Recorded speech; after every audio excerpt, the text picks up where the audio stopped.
All right, welcome back to the Smash Cut podcast. I'm Matt Grayson. That is Blake Hammer. Blake, take it away with the 3 sentence summary. Sure thing, Matt. And before we get to the three-sentence summary for this movie, I do want to quickly comment. Last episode for our open mic comedy size room of listeners that are devout fans of our podcast, we said we would be doing Gattaca.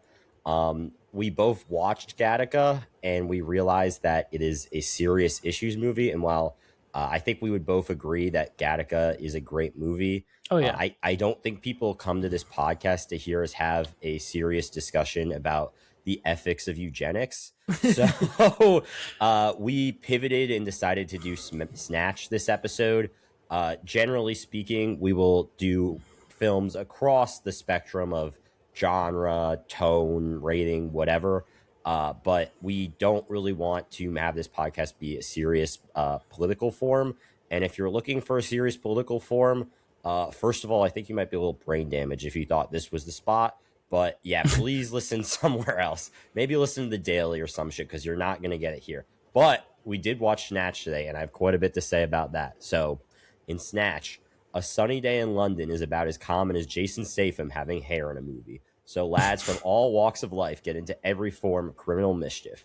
In the case of Turkish and Tommy, this means running slot machines in unsanctioned boxing matches while betting their lives on a gypsy freak. Hell yeah. Meanwhile, a cornucopia of characters vies for control of a valuable diamond while proving their collective inability to shoot, drive, or use basic critical thinking skills. This is Snatch. Hell yeah. So before I get to my question, I do have to reveal this is one of my favorite movies of all time. One of the few my dad had on his iPad as a kid, which for our generation, I feel like was a common trope of those were like the 5 movies you got to watch outside of home. It was a while before I was allowed to watch this one, but holy shit, is it a banger. Not even going to pretend I'm not going to glaze this movie. That's why I got my fruit punch energy drink here to make sure I'm full energy for the length, because we may go at least 2.5 hours on this baby. Maybe 3. Oh yeah. So Blake, opening question related to the previous movie we've watched. If you've been watching the pod, you know that's how it works. Last episode was Thunderball, James Bond. Blake, how many rounds would James Bond last against Mickey in a bare knuckle boxing match? James Bond, no disrespect, but you're lasting in one round. I don't think Mickey would knock James Bond out in one punch. And I should say, I mean Sean Connery Bond, not Craig Bond, because there's a very clear skill gap in terms of hand-to-hand combat between those two. And I'm thinking of Connery Bond when I say this as well. But I don't think Mickey would knock Connery Bond out in one punch.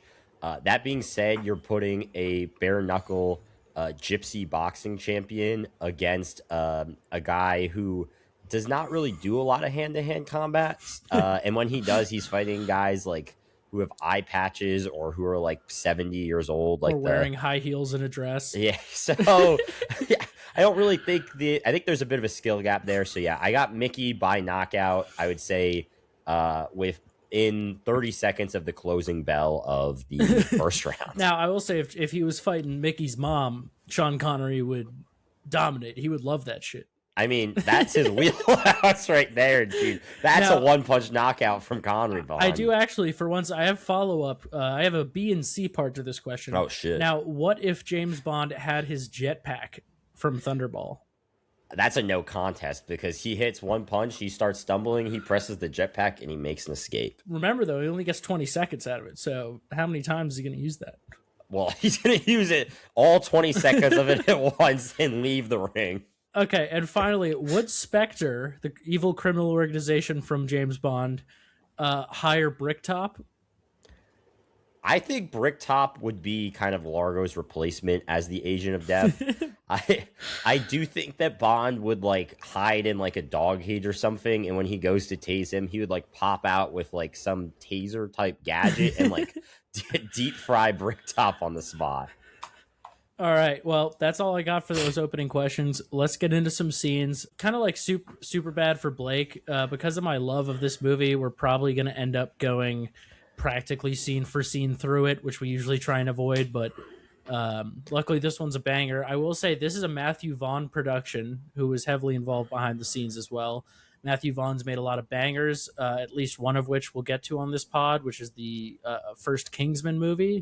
He produced all the Kingsman, actually directed the first Kingsman movie, as well as being involved, if not directing, Kick-Ass, Layer Cake, which I believe is the movie that one of the movies that got Daniel Craig the role of Bond in Casino Royale, which is pretty cool, as well as involvement in Guy Ritchie's previous movie and X-Men First Class. But opening scene, this is one of the few movies where I actually am pro the fact that it begins at the end. A lot of movies I think use it as like a cheap gimmick, but this one, since it's such a chaotic story, I feel like it's sort of perfect the way they pull it off. Yeah, I'm not gonna lie. I didn't even realize until you said it, Matt, that this movie begins at the end. And this is a movie that I feel like we should be talking about scene by scene, because the amount of content and plots that Guy Ritchie fits into about an 100-minute runtime was unreal. Mm, Literally every single scene, there's some crazy action thing happening in the scene that somehow also advances the plot. So I yeah, probably missed several key details because this was the first time I had ever watched this movie. So this will probably be more of a Matt heavy pod because there was just so much going on that I wrote a ton of notes, and there's still stuff I may have not kept up with, but yeah, I will try to play the role of the audience in this, make sure that we actually understand what's going on, because I had to like think about what I just watched afterward because there was just so much stuff going on. Not that it was super difficult to understand or anything like that, but just nonstop action and like arguably six main characters and probably a baker's dozen or more of side side characters. characters. Yeah, we're gonna have a field day on the top three side characters. I have some Uh, hot takes with this movie. so opening speech, which opens with Turkish, which is one of the main characters, his sidekick Tommy. Sidekick, I feel like, is probably the best way to frame Tommy's role in that relationship. Uh, Sitting in a chair with a dog, and it pans down, and Turkish explains that he was named. People like to think that he was named, or no, he is named after the plane, which I'm not sure which he's referring to. I imagine it was a famous plane crash at the time. Turkish Airlines, probably. But Tommy is likes to say he's named after the gun, but it's really he's named after a ballet dancer uh, from the 18th century or so, or 19th century. So I thought that was great, and I'll get back to, once we get to the end of the movie, what this scene really is. But just a really great example of starting at the end, where by the time it moves past this scene, you've already forgotten about it, and then when it gets to it at the end, you're like, oh, holy shit, that's how we got there. Uh, the opening credits are played while what's his name, Benicio del Toro, Frankie. yeah, Frankie Four Fingers is dressed as an Hasidic Jewish man, and him as his fellow Hasidic Jews are going to rob the diamond that will be the primary MacGuffin of the movie. And I really love how it pans from CCTV camera to camera. Like old movies where I really did enjoy that as well. Grid of CRT screens to watch the cameras on, and it just pans between them as they move throughout the bank, playing the credits. And Benicio's giving this great speech about how the Virgin Mary comes from a mistranslation of the Greek, I believe, Greek word meaning young woman, which I have looked into, and as far as I can find, is actually largely true, in that there is a significant chance that the entire Catholic religion is based around a mistranslation, with her being a virgin. Yeah, man. I mean, there's a lot to talk about there. I mean, I did really like the opening sequence with Tommy and Turkish. I'm not gonna lie, I did not realize that was the ending scene of the movie when I first watched it. Yeah, The very kind of, like I said, breakneck speed with the pacing. Tommy immediately, to me, played by Stephen Graham, seemed like an absolute tweaker. And then with Turkish, I I was like, I think that's Jason Statham, but I am so used to seeing him bald running around that like the fact he was bald, he was balding in this movie. but Bro. he had some hair on his head. A lot of the other movies he's in, he has like the Mr. Clean type look. Like, Yeah, I mean, he was still probably holding on to that last. he was holding on to hope that that road game would kick in. Yeah, he was holding on to those last few follicles for sure. And it's also worth mentioning that, like, ironically, really deep conversation about the mistranslation of Virgin Mary is not relevant to the plot. Like, this is literally just a background conversation that Benicio is having, or Frankie Four Fingers is having with his compatriots. But just another great example of, like, there's not a single line of dialogue in this movie that's wasted. Yeah, I mean, that also went over my head, not gonna lie, but I was digging the security footage, and I loved how the when they get to the diamond jeweler in Antwerp, Yeah. he's like, Moti, you're 30 minutes late. And then just the slow cut shots as Moti reveals his guns and the music changes. That was really dope. Bro, you skipped the first quote I wrote down, which is, "You're 30 minutes late. Are you trying to give me heartburn?" Oh, yeah. Like, he was so, like, old man, like, father upset about it kind of thing. And yeah, then immediately, I mean, this is within minutes of the movie starting, we get the, Guy Ritchie fast pans, quick cuts, loud I really music, like the fast complete pans. chaos. I mean, it's just so great. You see a lot of that in his Sherlock Holmes movies.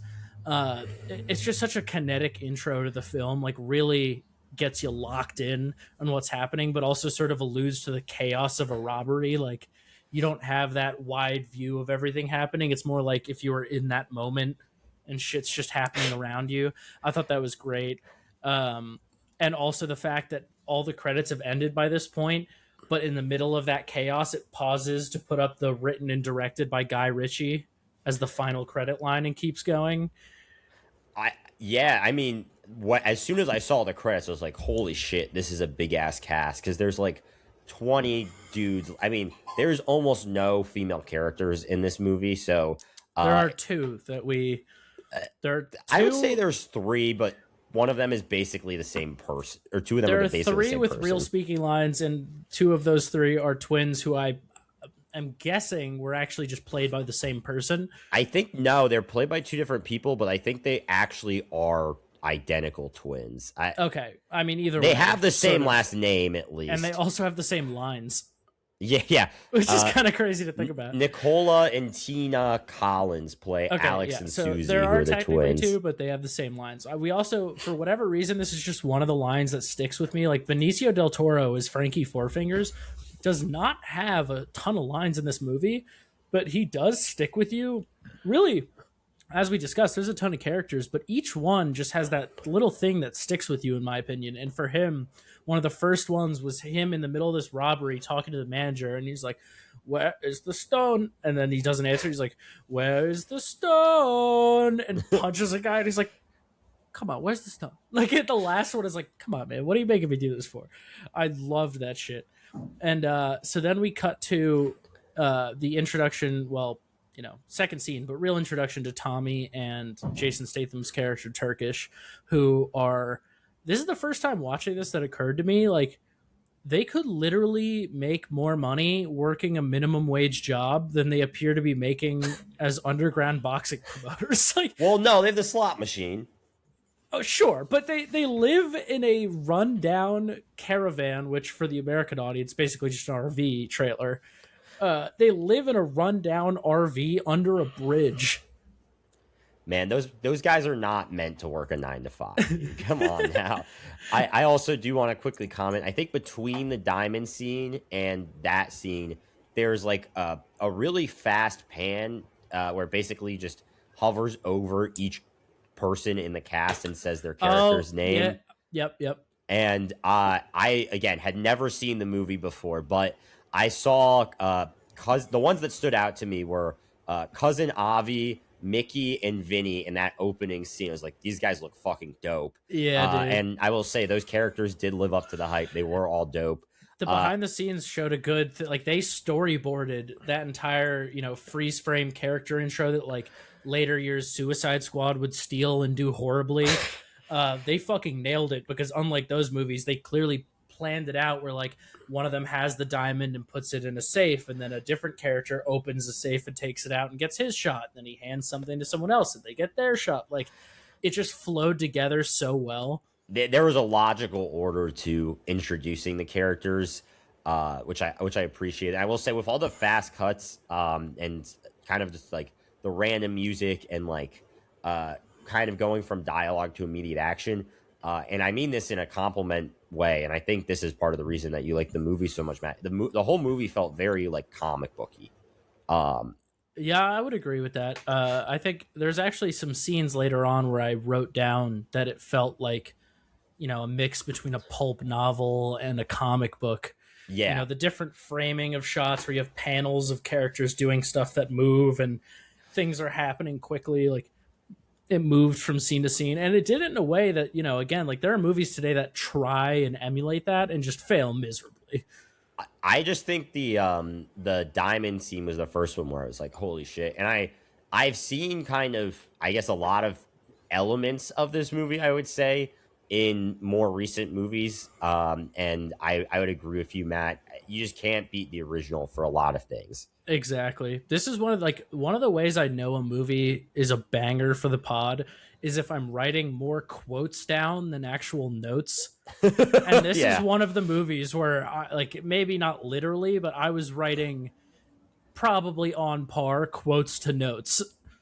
I was a little more notes than quotes, but I had probably like 15 different lines to choose from when we do get to best quote. So that one's going to be tough for me. So I also, in this introduction, we get Tommy, or Turkish is like, yeah, go get us a caravan from the gypsies, which they call the pikeys. I'm going to refer to as the pikeys because that's what they call them. But apparently in real life, that's, in Britain, sort of a derogatory term for them.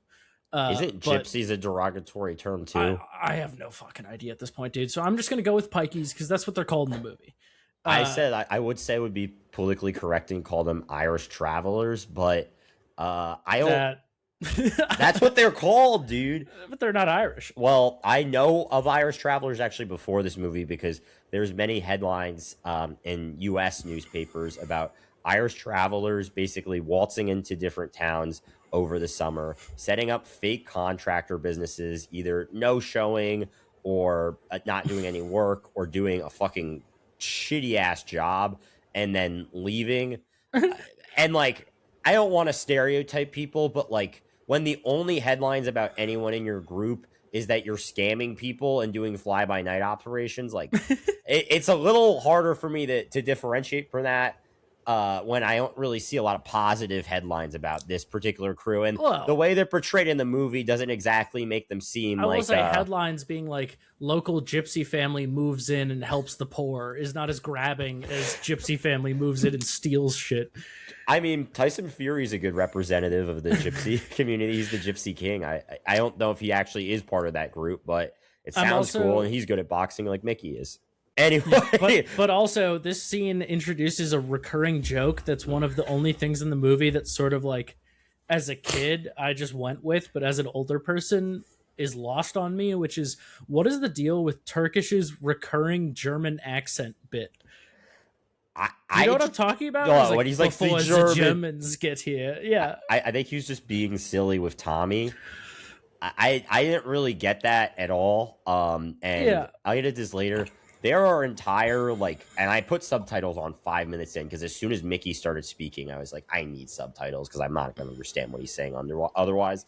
There are entire scenes in this movie where there were like 4 or 5 lines of dialogue where I just could not understand what the characters were trying to say or why. I don't know how that's true for other characters, but for Mickey, I do get it. But I also will say that like that was sort of the point because he softens the accent when he's saying things that are actually important to the plot, whereas when he's just rambling, like you're not really supposed to. I do know what he's saying because I've seen the movie 100 times. He's like, "Oh, well, the weather's been kind to us, but you know what we're doing?" Like that sort of stuff, like that. I now pick up on, but you don't need to know. Also, fun little fact: when I was younger, roughly high school age, I wanted to name my first kid Turkish. Because of this movie, I was like, it'll be such a unique name, dude. It'd be so sick. I wanted to name my first child Alan because of Allen Iverson, and I'm not gonna lie, I have not fully departed from that idea. Well, maybe I'll stick to Turkish or soap. Yeah, from Call of Duty, dude. I'm sure your wife will love that, dude. Yeah, my girlfriend's gonna love that one. So then we very quickly move into our introduction of Bricktop, who is the villain. He actually does have a last name that I have in the behind the scenes, but I'm not gonna scroll now to get to it. I don't know what it is. I wrote he is an all-timer villain. Of every villain I've ever seen, like he is so uniquely interesting and evil. I feel like he's one of the I mean, I don't know what the whole optics of the unsanctioned boxing / dogfighting community are because I have never been remotely involved in either of those places, but he did feel like somebody who could plausibly exist in the real world, but also would do things that were cartoonishly evil, but yet still somewhat in the realm of like, I could maybe see this happening. Yeah, like it was grounded while being out there. Yeah, that's probably the best way to put it. And we have this line where he's talking to his two goons watching a boxing like sparring match, and he's like, "Is that what you think people should do for me, Gary? Like, do me proud?" And he's like, "Oh yes, sir." And he's like, "Pull your tongue out my asshole, Gary." I was like, dude, when someone is like kissing your ass, I gotta remember to use that line. Like it hits so much harder than "Don't kiss my ass." And also he then, because this is his intro and they're trying to show he's, a real evil guy, one of his goons like betrayed him. So they plastic bag over the head, choke him out. And the henchman next to him helps. But then afterward, he's like, "Yeah, but I don't have time for you." And they kill the other henchman too, even though he was loyal and helped. Like that was a great establishing thing.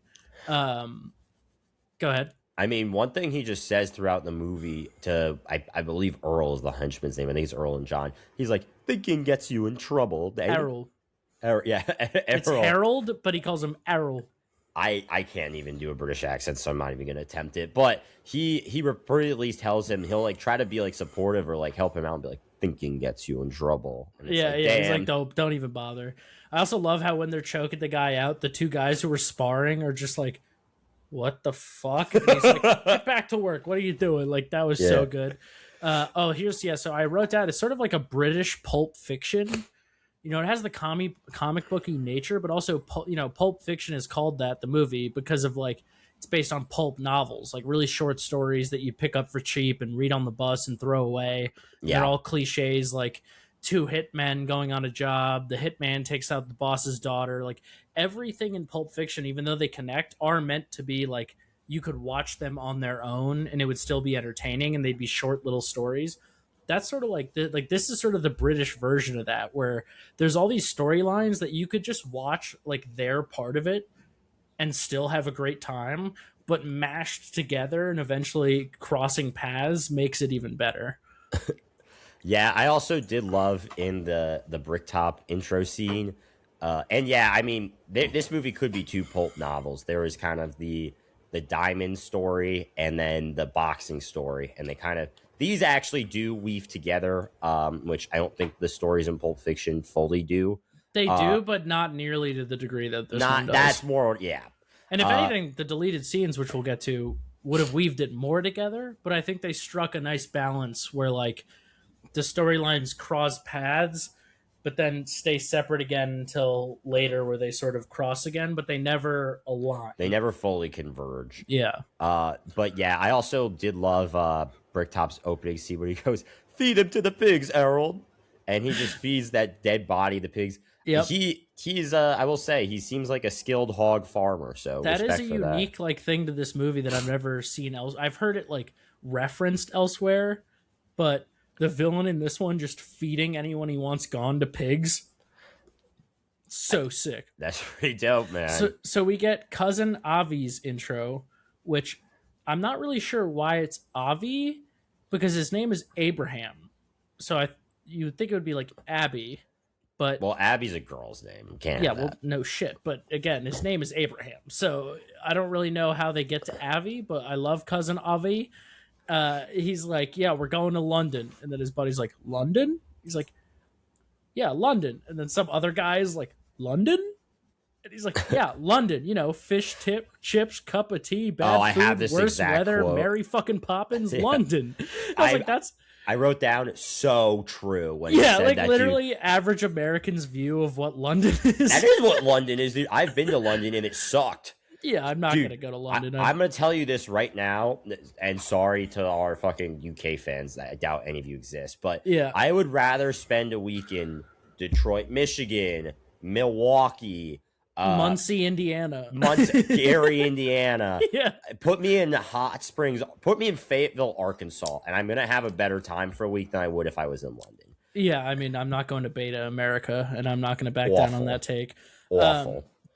So we also have then after that, again, this movie is like chop real quick, establishes all these characters, but also oddly enough, like it doesn't feel like a movie that's trying to jam. I didn't see it, but The Eternals is a Marvel movie I could think of that did this. Like movies that try and jam too many characters in to the point where like you just don't really give a shit about some of them. This one nails every single character, just feels so unique, and so like you can't think of this movie without at least at one point thinking of each of those characters. And this is where we get Doug the Head. I love Doug the Head pretending to be Jewish for business reasons. That's good stuff. So and then he told off those young Jewish lawyers as well. Yeah. Oh, I didn't even write it down. I love this though because I quote it all the time. He's like, he tells them to fuck off, which this movie loves to say. And they're like, free country, isn't it? And he's like, well, it's not a free shop, is it? It's like, that's a great line, Doug.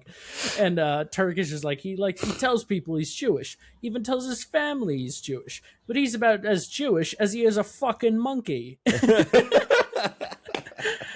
And we get the introduction to two of the three female characters, the twins, who do the whole, yeah, Dad, you told us. That he says, he's like, I'd like to see you in my office. Yeah, Dad, you told us. And they say it all at the same time.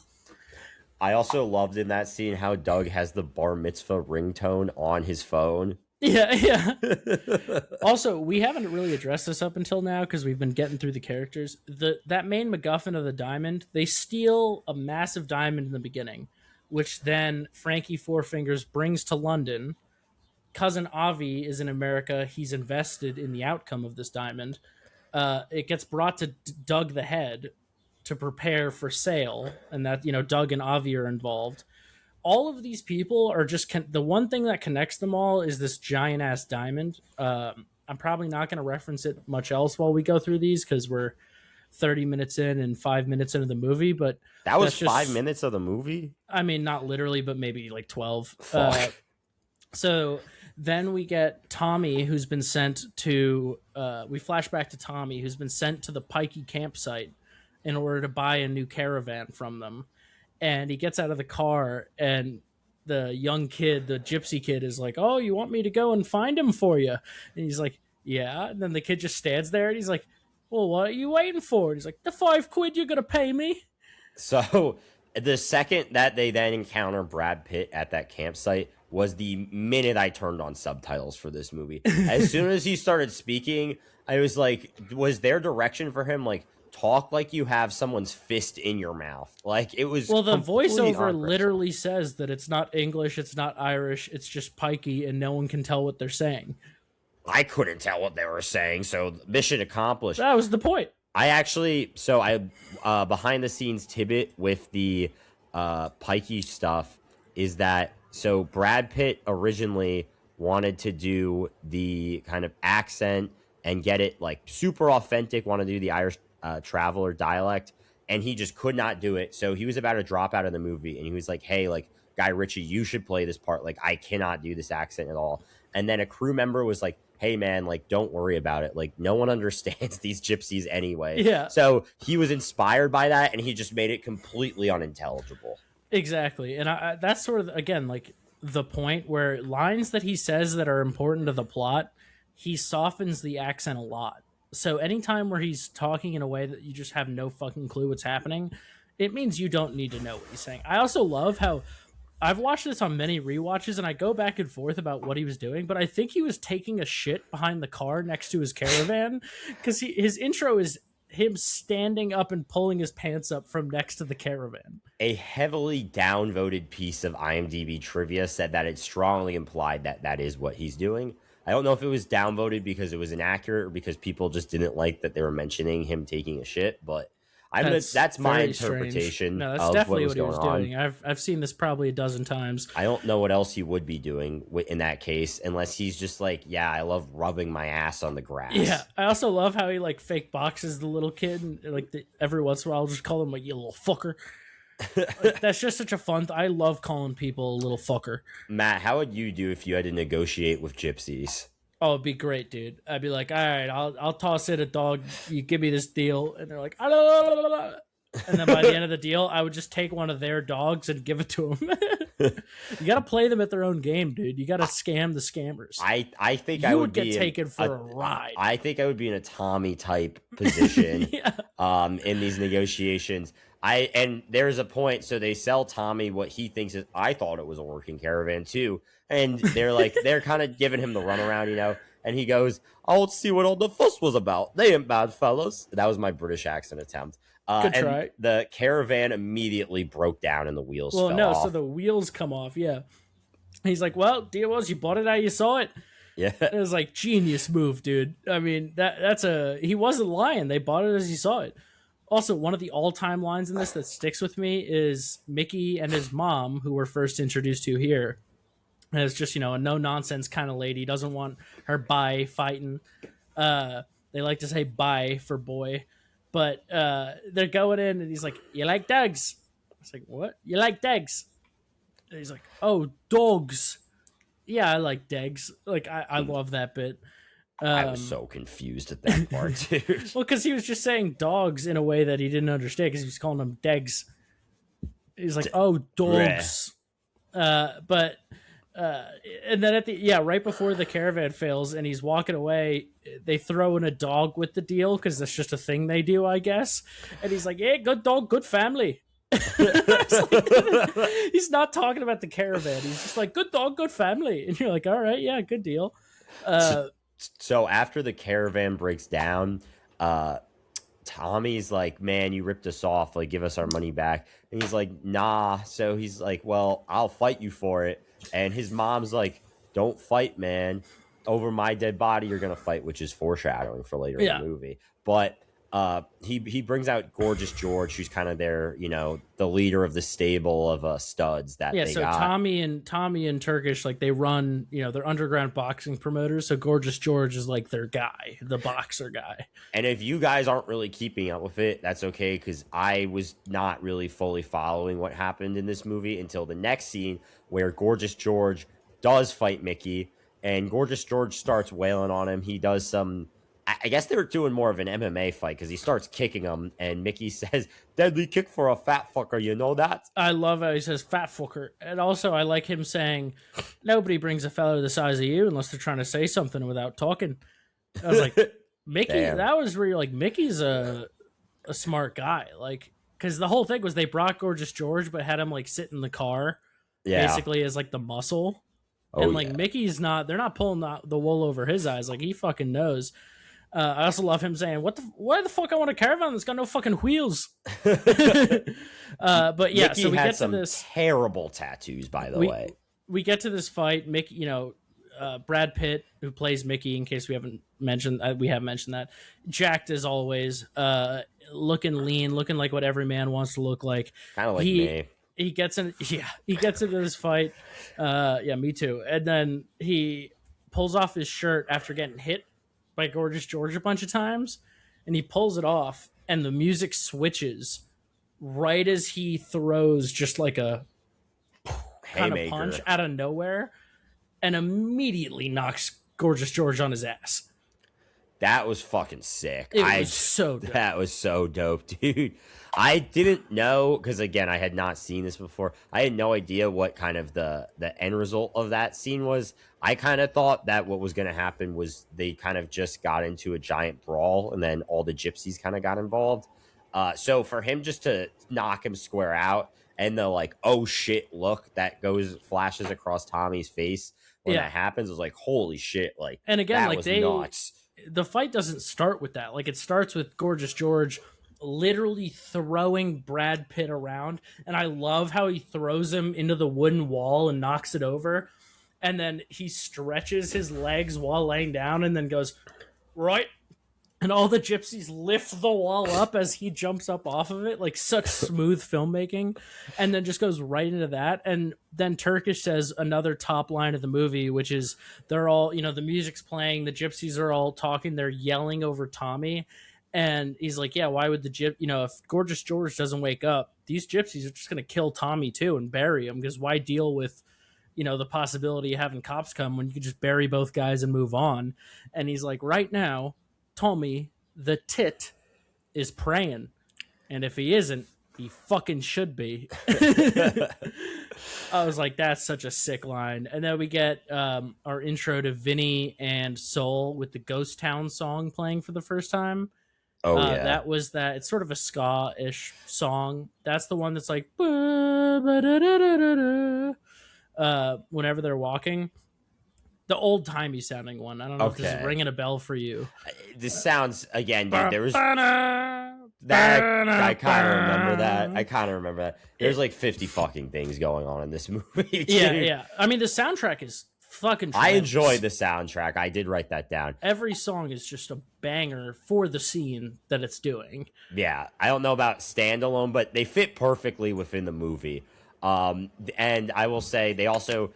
One song I did love is they keep talking Boris and different other supporting characters. Boris is a Russian, I think, ex-KGB guy who's involved with... Ex-KGB cancer. Yeah, he was one of the couriers, or was supposed to be, of the Diamond. But him and several other characters are like, oh, like, keep it on Frankie. Frankie loves to gamble. And every time they say that, it just pans to Frankie at, like, a casino. And quick shots of Viva Las Vegas. Yeah, like quick shots of him gambling. I loved that. That was dope, dude. So they Soul and Vincent are at their pawn shop. Their pawn shop. So Boris's pawn shop. And no, their pawn shop. Oh, it's their pawn shop. And Boris came in, I believe. Yeah. So first we get our introduction to Lincoln and the dog. So the dog that is on the cover of a lot of this movie's advertising. He does have a name. I don't remember what it is, and they later call him Daisy, but that's not the name. They make that up. It's Bao. Bao. Yeah. So Bao the dog is introduced as a dog that was thrown in by the gypsies, as we saw before, when he got some gold that he calls Moody Gold. That's gotta be fake, brother. And we also have the introduction of Lincoln, a side character who is a gangsta. They say it as two words, which really threw me off. Like, be a gang star. Yeah. You know what I mean? Which was kind of weird, but Lincoln's trying to sell a fake diamond that Soul tells him is a moissanite. He's like, a what night? A moissanite, fake diamond. Which would have been relevant later in the plot if the scenes were not deleted, which we'll get to later. Okay. So anyway, after that intro, though... There's also a character named Bad Boy in this scene, and he had a dope grill. That's Lincoln.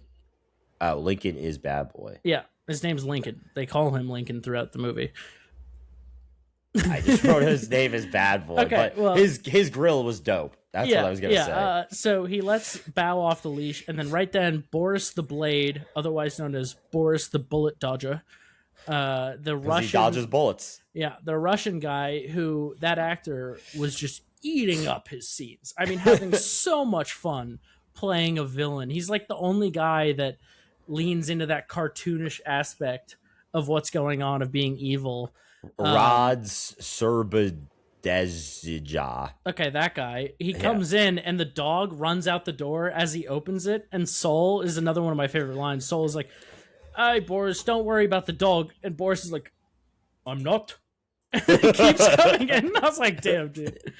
He was fucking loving that. And he hands him the diamond, or he hands him something, and they say, oh no, Doug says, "From Russia with love." Yeah, I Little did James write that. Bond reference. Yeah, dude. Maybe it might be the next James Bond movie we do, because that's how my dumb brain works. That's the last thing I heard, so that's the next movie we're doing. And he's presenting the diamond to Doug, right? So they're presenting the diamond to Doug, And Boris, I believe at this point, offers Sol and Vinny. He's like, I'll give you boys $50K for half a day's worth of work. So these two schemesters are immediately interested. Oh, loving it. They're loving it. They got to rob a bookies. They got to hold up a book. And they recruit their boy, who I will probably talk about way Wait, too don't get to long. him yet, because first I just want to address, for the sake of clarity for the audience, Boris shows up to their pawn shop to hire them because they're just two random idiots to him. They are idiots. Yeah, which they are. But to the audience, they're main characters. But again, to him, they're just two random idiots, which they are. He hires them to hold up a bookies because he knows that Frankie Four Fingers, who has the big diamond, is going to go to that bookies and bet on a game. So after he says, I want you to rob this bookies, I'll take whatever's in there. You keep all the cash. It cuts to Frankie Four Fingers telling Doug he's going to a boxing match and he's going to bet on the game because Viva Las Vegas, he's got that gambling problem. And he's like, oh, I'm betting on a boxing match. He's like, do you know something I don't? This is another line I think of all the time. And he's like, Booby, I probably know a lot you don't. I was like, damn, man, that's kind of a aggressive thing to say. And this is the first time in the movie that the two plots start to converge, because that boxing match that Frankie's going to bet on is the boxing match that Bricktop is co-promoting with Turkish and Tommy. Yep, and the bookies he's going to, which is owned by Bricktop, is where Frankie Four Fingers is supposed to be. All the lads are about to drop in the same spot. So now we get the intro to the boy. Oh. My man Tyrone, who is like 400 pounds even black guy, who pulls up as their getaway car driver. Dude. And he's like, he's a pro. Course I am. He took an off-roading course. Course I did. The first thing I wrote down when I saw Tyrone was that he looks like a fatter version of Biggie somehow. He does make Biggie look like he's in shape. He makes Biggie look like little guy. So Tyrone is the driver for Sol and Vinny when they go to rob the bookies. Sol is a big fan of Tyrone. Vinny is not as convinced, and he brings Bao along with them. Tyrone hated that. So they stop for gas. Yeah, Tyrone was like, don't let him slobber on my seats. Yeah, it's a stolen car. Yeah, he's like, when I'm driving, it's my car. Which is a very white girl take. And then also when he goes to put the gas in the car, these are British cars. Okay, European cars are fucking tiny. So Tyrone, not the average European, has to do like a 6-point turn to get out of the car. He's too fat for the car. And it shows like Vinny's watching that happen. He's like, he's the getaway driver. What the fuck can he get away from?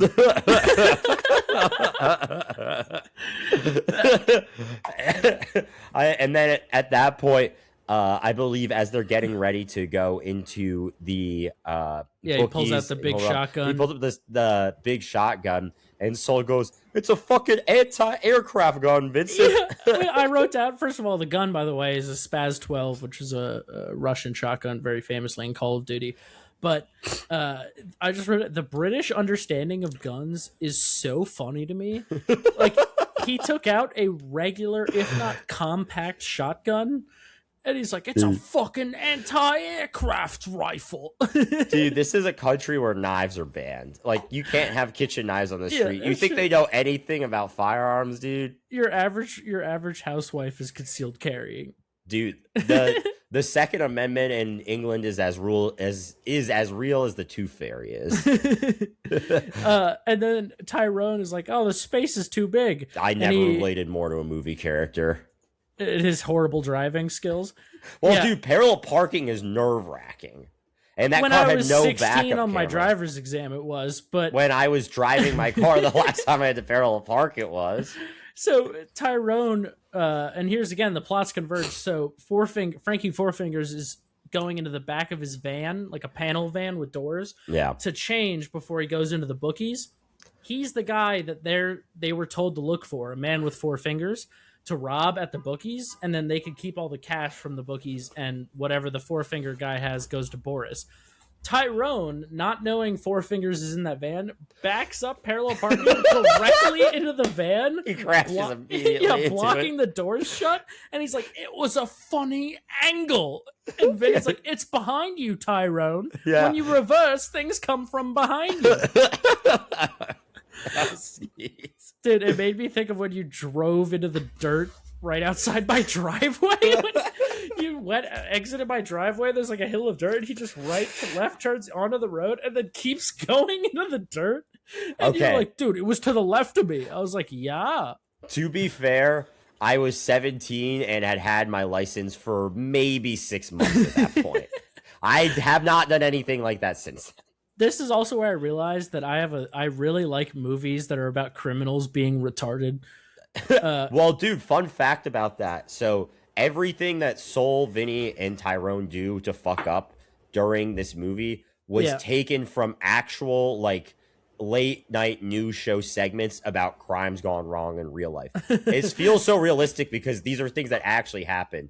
And just imagine some, like, really fat guy just yamming a car into a van as he tries to parallel park in real life brings chuckle to my mouth. And the guy they're trying to rob is trapped in that van, so they just rob a random store for no reason. Yeah.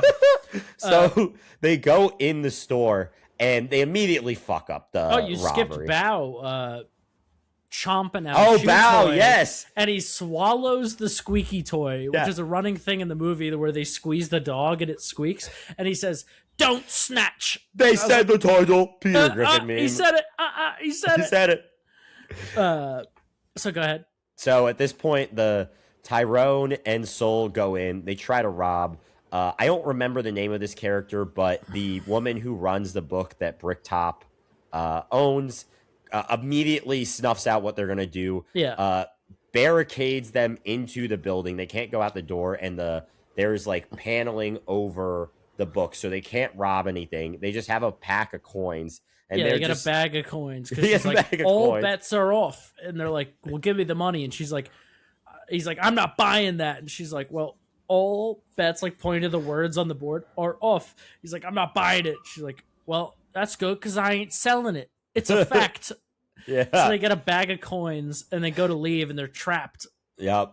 Tyrone to the rescue, as per usual. He opens the door, and they realize that you could just open the door from the outside. They were pushing. It was a pull door. They were pushing it, but they assumed it was a security door. Yeah. And then they're sitting there like pissed off and pull up they their took their mask off with the security cameras in full view. And then it cuts to the security camera view of them being like, fuck. And then Tyrone is like, what the hell are you guys doing? Let's go. And they go out there.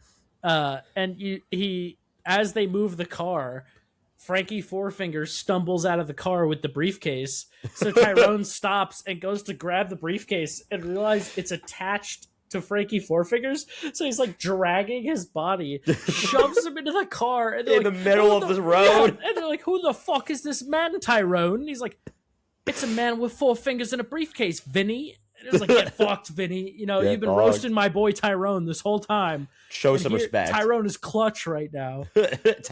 Tyrone bailed the boys out. I gotta say, despite his driving error, I think Tyrone was the most competent criminal in that scene. Low bar, but yeah, probably true. Let's go. And then we cut back to Turkish and Tommy, and Tommy is all upset because Gorgeous George is, his fucked up. jaw is wired from this point fucked. of the movie. And he's like, you signed him up for a boxing match with a pikey? Like, what the fuck are you doing? And Tommy's like, how was I supposed to know that? As if a dude Brad Pitt size would challenge a guy George's size to a fight without knowing he would win.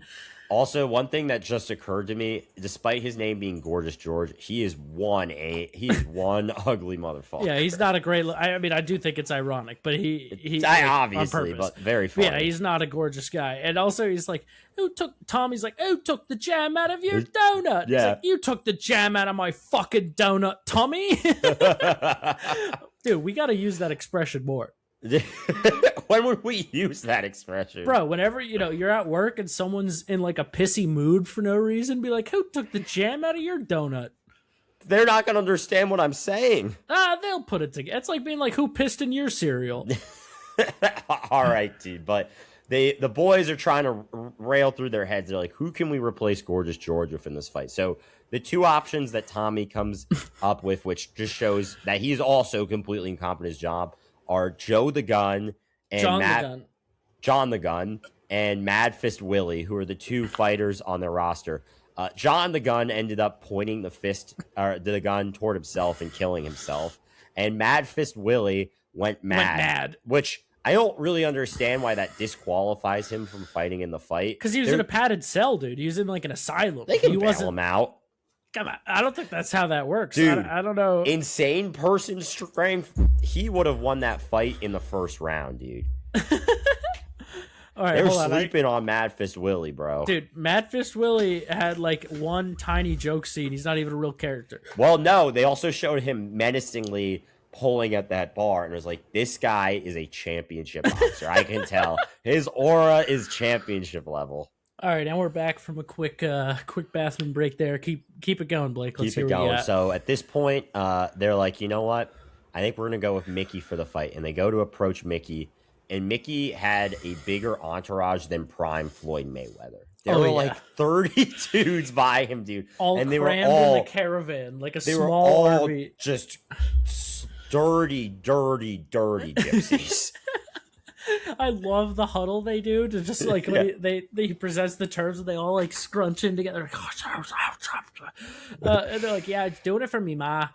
He's like, what? His ma. And they pass the photo down the line, and it's just his mom being like, yeah, it's such a candid photo. Such a great photo. I loved it. And so they go back. They've established that Mickey will do the fight if they buy him a caravan for his ma.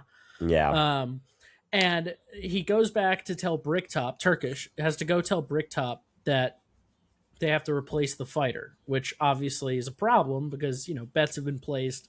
Can't just switch out the fighter last minute. And Bricktop in the middle of this is running a dog fighting ring. Looks like an absolute piece of shit. I did forget about that. They have him stabbing a dog and being like, acts like a pussy or whatever, but, poke him with a stick and watch his balls grow. I was very angry. That pissed me off, dude. And Guy Ritchie said in the behind the scenes, he's like, yeah, I was talking to this convict, and he said, the only thing worse than a pedophile is someone who abuses dogs. It's fucked up, man. I don't really agree with that classification either, but it does make you an irredeemable piece of shit. Can't be hitting dogs, so that's why he made that one of his introductory scenes. And a little behind-the-scenes tidbit with that, too. So Bricktop, the character, massive piece of shit into dogfighting. The actor who plays him, Alan Ford, in real life, is a vegetarian and animal rights activist. That's so funny. I can't even imagine that. But during the scene, they're walking. Turkish is explaining the situation to Bricktop while Bricktop is feeding, presumably, people to his pigs. And Turkish says he's not going to like this. He's going to grease me up, pull me pants down, and aim for penetration. And I was like, damn, dude, what a concise way of saying how fucked you are. And I also, during the scene, we get a recurring bit of Bricktop just fucking hates Tommy. Yeah, I remember one of the first things he says when Tommy butts in, he goes, "Oh, fuck me, your lady friend got a voice." Yeah, and then at this part, like, he says something, he's like, "Put a leash on her, Turkish, before she gets bit." And I was like, I just love that he hates Tommy. Like, I don't know, there's no explanation for it. It just, like, adds so much to his character that he just fucking hates Tommy. Of course, a rude, crude dude like Bricktop is gonna hate a sweet, sensitive soul like Tommy, dude. It just makes sense. Yeah, and so also after this scene, we switch to cousin Avi, who is on the phone. We missed a great line. Bricktop in this scene, as they try to convince him to change fighters, which he does eventually agree to. He goes, "I don't care if he's Muhammad. I'm hard Bruce Lee. You can't change fighters." yeah. And then Tommy butts in a response, and Bricktop is not pleased with his response. And then it cuts to cousin Avi, still back in America, talking to Doug the Head. And Doug is like, "Oh, he said he was going to a fight." And he's like, "A fight? Is there gambling there?" "Yeah, of course." "Well, what the hell are you letting him do that for?" Like, He's like, what do you mean? Why would I care? And he's like, you know why they call him Frankie Four Fingers, Doug? Because he gets in deep with the sharks and they give him the chop. And I'm not talking about his fucking foreskin either.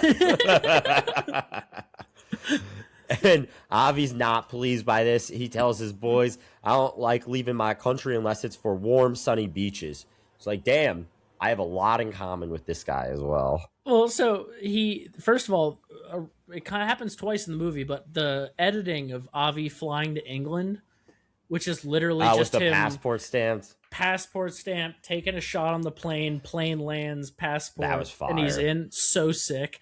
Love that. And I'll get to the second version later, which is also an all-timer. But it cuts, like the quick cuts of on the plane, check passport, boom, he's in Doug's office. Like it's just basically instantaneous. They don't waste any time on it. And Doug is like, Avi! And he's like, sit down and shut up, you big bald fuck.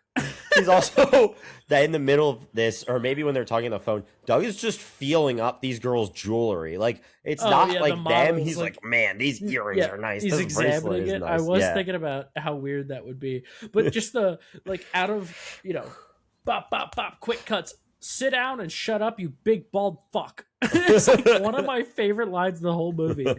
And that's when you have him being like, I don't like to leave my country if it's not for sunny beaches and like the drinks with the things in them. And he's like, the drinks with the little umbrellas in them. And he's like, we have sunny beaches. Yeah, who the fuck wants to see them?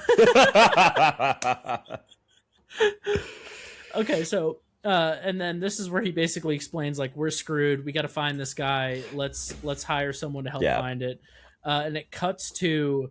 I did do the movie slightly out of order. The robbery was saved by Tyrone after this scene. Oh, you slut! I knew you were throwing shit off. I had so much written down about the robbery scene, and it's all happening now. I will say, in this scene, Tyrone is referring to binoculars, and he calls them binoculars. I did write that down. It was Saul, but Solomon says, sorry, I couldn't get the binoculars out. So Blake really screwed the pooch. I told you, dude, I had a hard time. There was too much going on. Your notes didn't help? My notes referenced the robbery going wrong, and then my brain just was like, oh, they would have resolved it in that scene, forgetting that they resolve it in a later scene. All right, so we're just gonna skip past this for the audience who I'm sure at this point is completely lost. All the previous Tyrone scenes were just them meeting. Now is when the actual robbery at the bookies takes place, when Frankie gets stuck in the car and they rob the place and then they find him and they kidnap him, and it cuts to Brad Pitt smoking a toferette in the corner of the boxing ring.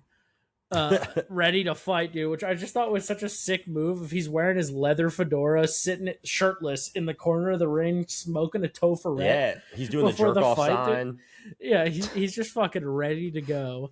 And then, so in this fight, Turkish met with Bricktop to set up the fight, bring the pikey in. Bricktop wasn't pleased, and the deal was, in return for pulling this move, that he would have Mickey, Brad Pitt's character, go down in the fourth. Mickey immediately, like literally the first punch, which again, sound design, editing, fucking sick, just bah, and the guy goes down. And I just love Brad Pitt's reaction, Mickey's reaction, looking at Turkish like, fuck, like, my bad, dude. Oh well. He didn't realize his true power, dude. And Bricktop is none too pleased. A better goes to confront him because he gave several insiders bad tips. Yep. And Bricktop says, stop me again whilst I'm walking and I'll cut your fucking Jacobs off. And then slices his nuts. He did. Remember, he pulls the knife and the guy looks at his hand. There's blood in it. Oh, yeah. Yeah. And he also, when that same guy, when he first complains, he's like, if I throw a dog a bone, I don't want to know if it tastes good or not. I was like, that's a fire line, dude. Like, you give someone an inside tip and it doesn't work out. Like, that's a great, I fucking love that line. And so we cut back. I'm just going to try and give a brief, summary because we went out of order. So the robbery at the bookies goes wrong, but they do end up kidnapping Frankie Four Fingers, who has the diamond in a briefcase attached to his hand. They thought they were just there to rob the bookies. They got no money out of it. Boris wants what's in the case, but they're like, oh fuck, this went poorly. Let's figure out what's in the case. Boris comes in, is talking with them about how it went poorly, and they're like, fuck you, we have the diamond, we want this. And they say like something, this isn't the deal, Boris. Because Boris tries to pay them off $10K and get them out of the picture. And then Boris shoots Frankie 4 fingers in the head. End of his character. Yep. And is like, he couldn't hear my name. And then he goes in, he's like, drop the gun, fat boy. Tyrone gets called fat boy by like 4 characters in this movie. I mean, none of them are wrong, but please be kind to my boy. Yeah. So Boris, comes in, and it's just another great scene of him eating up the scenery. I mean, this actor was having so much fun. They're just like, yeah, you killed the guy who could open the case. We put the diamond back in there. It's attached to his arm. What are you going to do? He just goes over to the dead body and is like, like humming to himself and pulls out a butcher's knife from his belt, chops the arm. And then we cut to Turkish going back to his, what's it called? They called it an arcade, but it's where all the slot machines are. Machines. I'll just go with arcade. Did you have anything to add before I move on? Or? I just said that Boris was aura farming in the scene, just holding up Frankie's severed arms.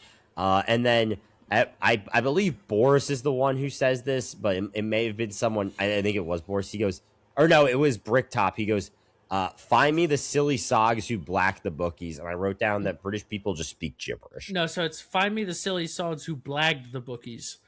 Oh, that makes a little more sense. Blacked is something else. Yeah. But something you've seen far too much. No. Oh, you avoid that one? I don't. I mostly watch lesbian stuff, dude. Oh, but not any Blacked is a channel, so I don't watch that channel. No. Okay, it's not one of your subscriptions. I don't subscribe to any of these things, but anyways, so back to the movie here. So at this point, Bricktop's pretty pissed. He sends his goons after the fellas to smash up their arcade. Oh, no. No, after Soul and Vinny. Is that when he backs up into him?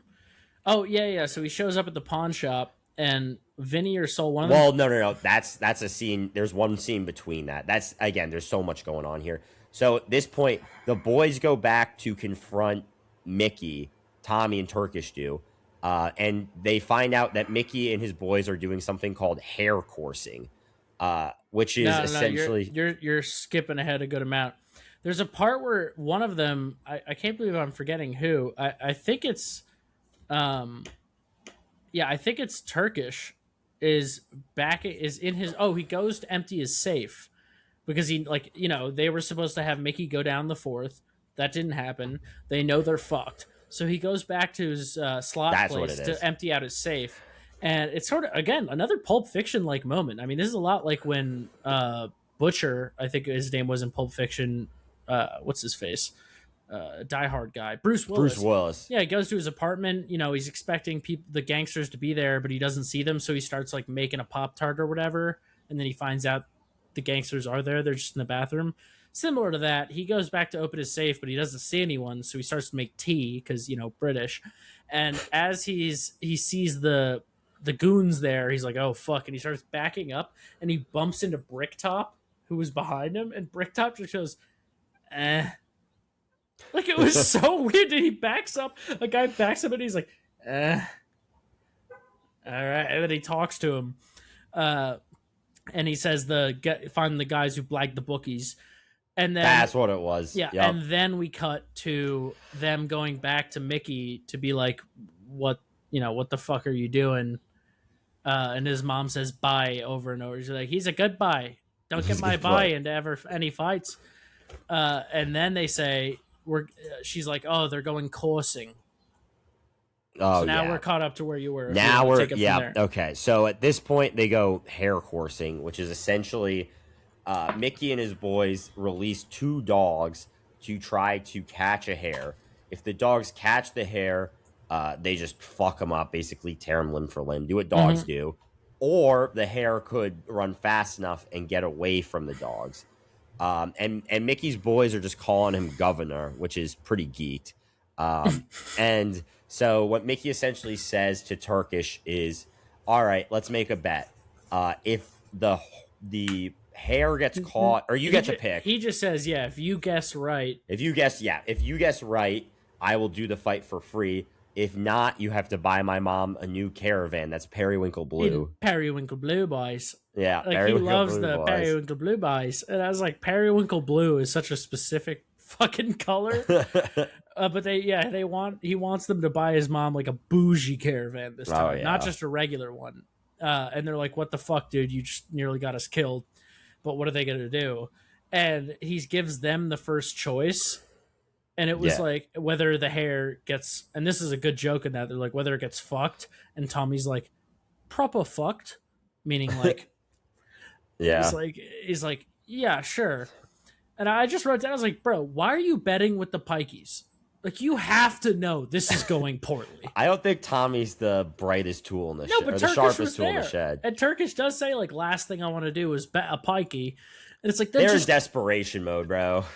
I guess. I mean, I guess they stood nothing to lose, but it was just, and he's like, yeah, buying a Tots Mobile Palace. And then the camera zooms in on his face and the pikeys being like, what? And he's like, oh, I'm not calling your mom a tart. I'm just saying. And I did write down, like, Blake, if you were in that situation, would you have bet on the hare or the dog? Because they bet on the dogs. So I was thinking about this. I do think it's actually just, and maybe they had some inside information, but they let them pick. So it's not like they could have rigged it either way. I think this was honestly just truly luck. Oh, because, yeah, I think they just did it for the love of the game. Because Mickey, as it's revealed later in the movie, is betting on himself in these fights. So, like, it doesn't really matter to him if they pay or not. So I think it was a 50-50 shot. I would probably have bet on the hare just because I would like to align my interest, and I don't really want to see a hare get its limbs torn from itself and its insides splattered all over the ground. So I would prefer that not to happen. So I would probably bet on the hare. I do think it goes sort of towards the themes of the movie where, like, most people, including Turkish, assume that the two dogs, you know, they have the force and they're the stronger one and the bigger and scarier one. Like, they assume that they have everything under control. Yeah. But he knows that the hare is smarter and quicker. And that's sort of what Mickey's role is. Like, everyone thinks, you know, he's this little guy that they can just bully into whatever they want. But really the whole time, like, he's actually in control. He's one shrewd dude. Yeah, and so we have this great juxtaposition of the dogs chasing the rabbit as Bricktop's men chase Tyrone down. Yeah, I did love that. And the soundtrack, obviously fantastic while it's like the while it's happening. And then Tyrone, you know, they sick him to the dogs to get the information about, you know, who the guys are that robbed the bookies. I also wrote down during the scene, I don't remember what the context for this is, but Turkish goes, when he's talking to gypsies, why don't you bust a cap in his ass then? And he does like a black guy impression. Yeah, like a horrible black guy. It was very impression. bad, dude. Yeah. Which goes with his repeated terrible accent bit that just seems to be his favorite thing is just which doing group accents can I do a poorly. terrible impression of? Yeah, and he's like, Tommy, you know, why do you have that gun? I think he's like, oh, you're saying I can't shoot? And he's like, I know you can't shoot. What I'm saying is that gun would do more damage if you fed it to him. Like, saying it won't work, and then Tommy tests it in the car and literally shoots, like, if my thumb is him pulling the trigger, he's like literally closes his eyes, like looking away. Average British person firing a gun. For the audio only listeners, Tommy basically just pulled away as far as he could from the gun and like looked away, closed his eyes firing. and stuck his tongue out, like hardcore focus face, like he's shooting himself, bro. Yeah, and the gun obviously does not work, which calls back to when he bought it, Boris the Blade being like, heavy is safe, heavy is reliable. If it doesn't work, you could always hit him with it. And the gun obviously doesn't work, and this is, you know, one of several occasions. There's another thing from this movie that just sticks with me is them going, sneaky fucking Russian. Like, everybody calls Boris a sneaky fucking Russian. He's a sneaky fucking Russian, dude. Yeah. So at this point, we cut back, and unfortunately, Tyrone was captured rather quickly. His running was hilarious to watch. He was preposterously unathletic, but they do catch Tyrone. And there's a great speech in this scene by Bricktop, where he essentially talks about how he would get to Boris, how he would get rid of bodies. And he asked them, like, "Do you know who I am?" And I believe Soul does know who he is, and No, Vinny Lincoln. does not. Lincoln Lincoln just does happened know to be who- there, and he's That's like, who it is. Lincoln they all knows say who he no, is. I don't. And Lincoln's like, I do. Yeah. And then, dude, that pig speech, like all-time Top villain tier. monologue Top for tier sure. monologue. He just, like, for the audience, he just goes into this. I didn't write most of it down because it's very long, but he just goes into this unprompted non sequitur of like, because they're trying to remove Frankie Four Fingers' body because, you know, Boris killed him in their shop. They're trying to get rid of the body, and as they're moving him, Bricktop walks in and is like, "Hope this isn't a bad moment." And then he sits down and he's like, "You're always going to have trouble moving a body in one piece. From what I hear, the best thing to do is cut it into 6 pieces and feed them to pigs or whatever. Yeah. And pigs can eat this amount of flesh in this many minutes, eating at this many pounds per minute. So always be wary of someone who keeps a pig farm." And like, he just goes into this long, uninvited speech about the logistics of feeding people to pigs. And then Vinny is like, "Okay, could you tell us who the fuck you are outside of a man who feeds people to pigs, of course?" Yeah, that that was very intimidating to me. I'll go through bone like butter. Yeah. I believe soon after this, he asked one of them, he goes, "Do you know what nemesis means?" Yeah. It's like a righteous infliction of retribution from a something. I wish I'd wrote it whole down. Like, he just It's a long line. It is very cool, though. He just reads the definition of nemesis, but like a cool version. Let me see if I can. Nope, I'm looking for this. Oh, there we go. Bricktop, and I'm gonna completely butcher this, but a righteous infliction of retribution manifested by an appropriate agent, personified in this case by an horrible cunt, me. And for the audience, you can tell from that why me and Matt are podcasters and not actors. Yeah, but like, just such a sick fucking thing to say. Essentially naming himself as their nemesis, and these are 2 guys he's literally never met before and planned on murdering in the next 10 minutes. Fucking crazy. So at this point, we cut to who's calling Bullet Tooth Tony? Cousin Avi. Cousin Avi's calling Bullet Tooth Tony, and then he's like, "Why do they call him Bullet Tooth Tony?" And they cut to him being shot 6 times, including in his teeth. In one sitting. And surviving that, which was nuts. I loved the guy who's shooting him going, like, shoots him and is like, "I shoot you, you go down!" And Avi in this scene is, at one point, they're like, "Yeah, they blagged the bookies." And he's like, "What are you talking about?" And it's like, no. It's way better than "what are you talking about?" We're skipping ahead a little bit. I just want to cover. Tony answers the phone. We should note for the audience. Answers the car phone, which fucking sick, dude. A car wired phone. Pretty dope. While banging a guy's head in the door, and then answers it and is like, "Bonjour." And then they're like, Avi is like, "All right, should I call you Tony, Bullet Tooth, Bullet? What do I?" And he's like, "You can call me Susan if it makes you happy." Fucking loved that. And then he says, "Blagged the bookies," and again, one of my all-time favorite quotes of any movie. "Speak English to me, Tony. I thought this country spawned the fucking language, and so far nobody seems to speak it." Ridiculous scene. So at this point, they encounter this guy Mullet. Oh yeah, dude. So Mullet, Tony knows Mullet, and he knows that Mullet knows about Bricktop and the Diamond and the guys. He's an inside source. I thought you would be a big time Mullet defender, dude.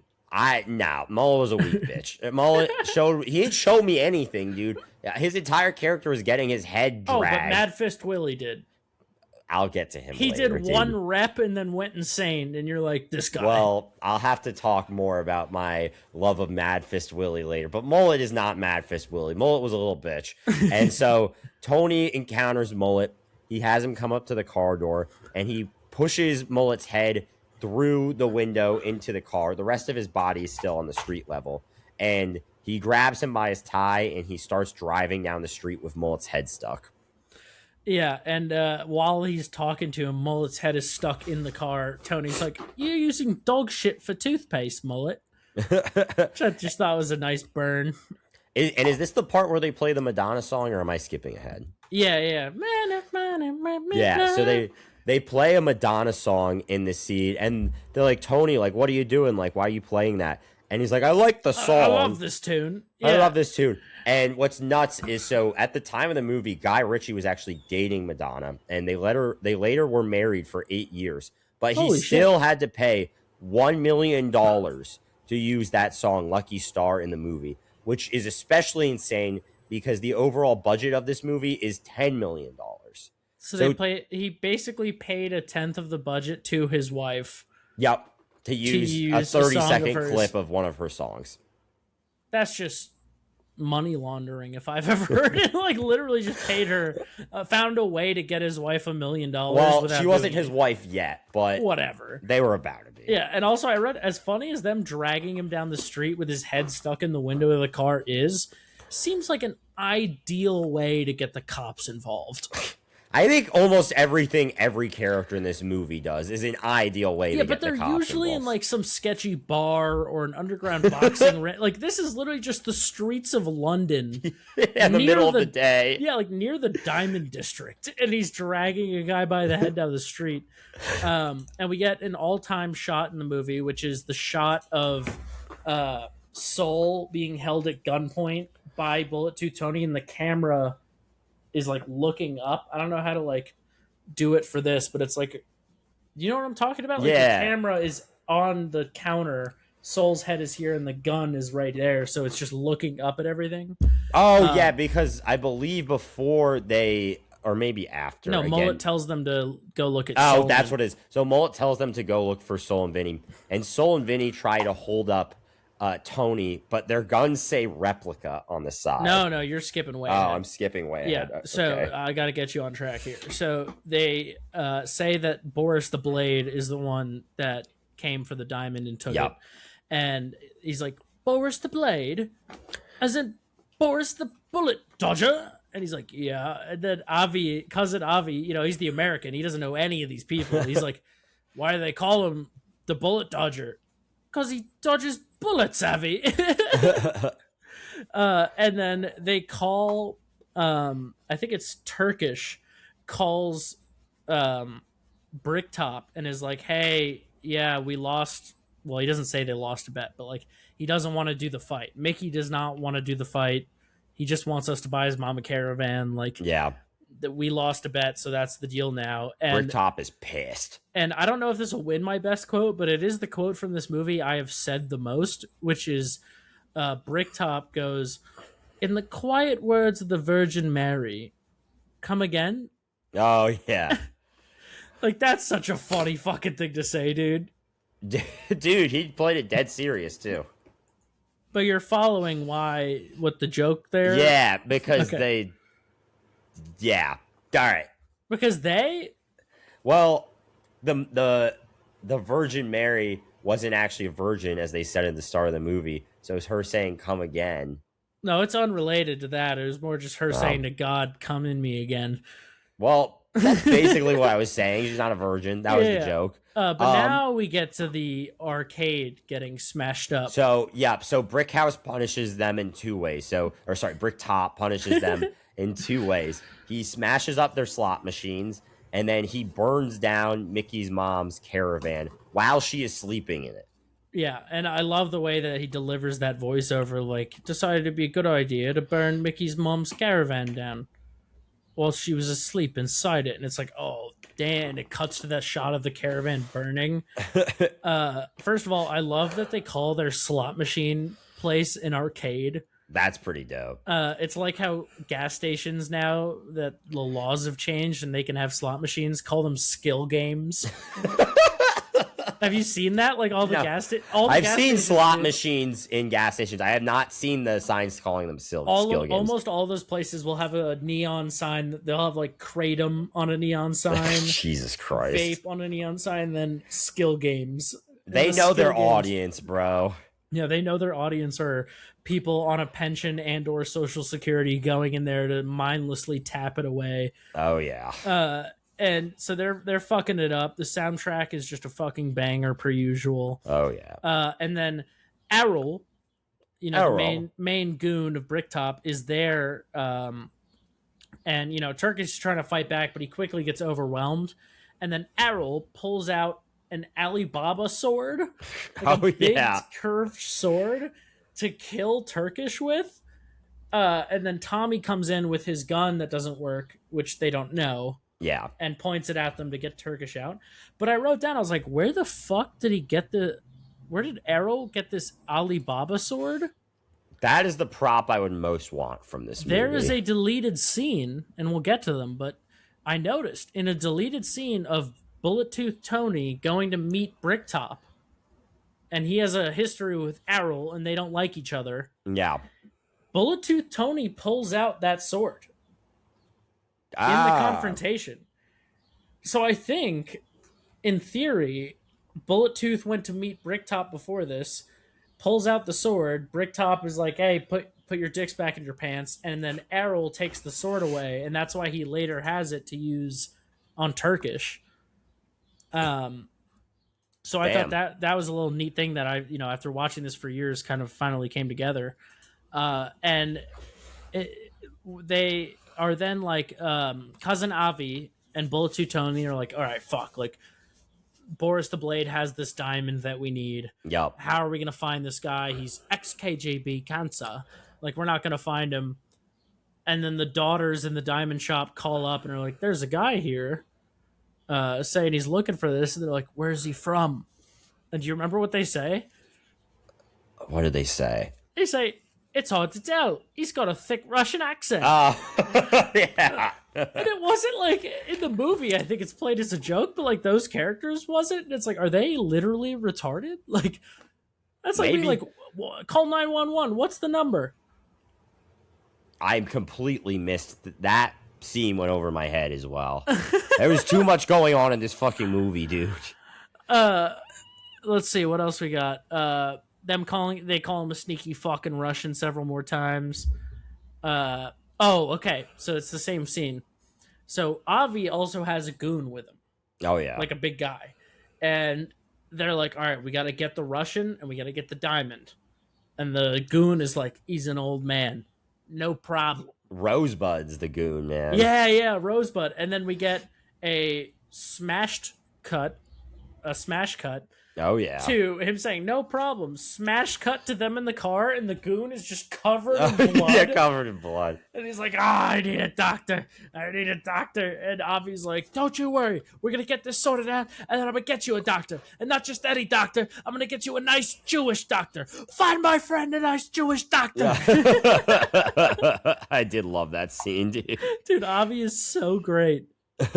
And now, Blake, here's, if you want to take over a little bit, here's where we get to the Soul presenting the replica firearms. Sure, absolutely. So Soul and Vinny at this point hold up. They reverse the rules a bit. So they hold up Tony in the bar, and they're trying to be threatening, whatever. Tony is not threatened whatsoever, and he points out to them, he has a whole monologue, which is dope. Again, too many lines for me to write down, but he ends it by pointing out to them that their guns are, I'm skipping ahead as well because this is where he says balls. But so at this point, first of all, Tyrone was shown again on screen. So I was like, let's fucking go. Tyrone is still alive. Hell yes. I thought he was dead to rights in his last scene. Yeah. But anyway, Tommy and Turkish are driving in a car. And Tommy is trying to claim, which I thought was hilarious, the Turkish, that milk is not in sync with evolution. Which is true. But yeah, I mean, I think people weren't meant to eat lactose as much as I enjoy it. I'm allegedly lactose intolerant, I'm in that same boat. but Yeah. I don't really follow those rules. So typically my stomach pays the price. But anyway, Tommy persuades Turkish to, or no, he just tosses out the milk and he causes a car crash. And the car that crashes is the car that Avi and the gang are in. It's worth noting these scenes of each of the three characters play in reverse order. So him tossing out the milk is actually the last thing that happened. In this is where all the stories converge. And this is where I got super mega confused. This is where all the stories converge because they're all in cars. But the main point is Boris escapes captivity even though he was hit by a car while walking around like a chicken with its head cut off, which I thought was particularly hilarious. Just him being like, with a bag on his head. Avi and them were like, oh, fuck, so he's gone. And also, Rosebud died because he accidentally stabbed himself with the Alibaba sword, dude. Yeah, went through him. And I also love how Tyrone, when he's telling them that there's an American there, well, he doesn't know he's American, but he says, they look messy. He's referring to the American. So yeah, they blow out the windows. The stories all converge. Boris looks like a chicken.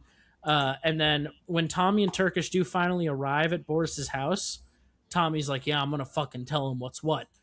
And then as he says that, Boris makes it back walking after being hit by a car covered in blood to his house and is like mumbling in Russian to himself and just grabs Tommy by the nuts for getting in his way, walks him to the door and slams him into it, and then keeps going inside. And then walks out with an AK-47 with an underbarrel grenade launcher. Oh, yeah, dude. That was fucking sick. And then the boys put on their ski mask again to try to stick up Boris. Tyrone looked extremely conspicuous. No, they're trying to stick up Tony.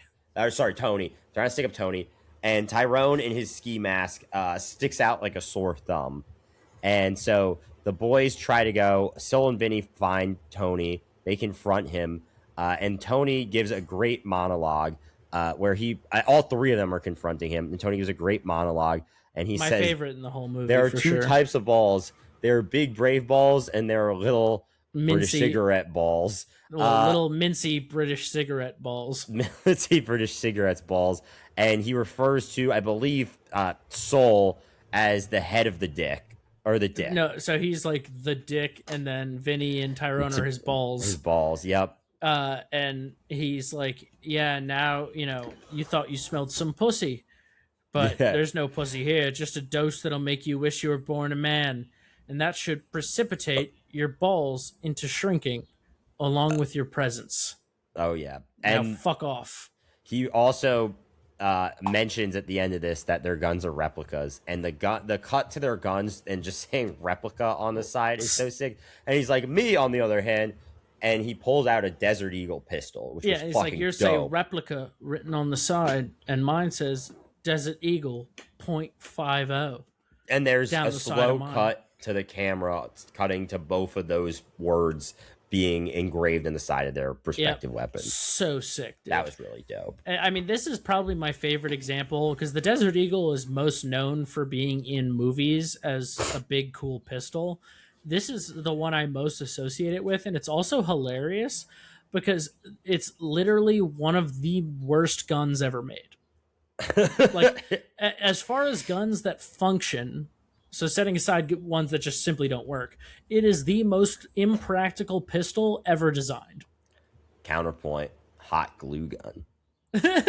Well, okay, yeah, in terms of things that shoot stuff. Okay. It's gigantic, heavy, and shoots a caliber of bullet of 50 Action Express.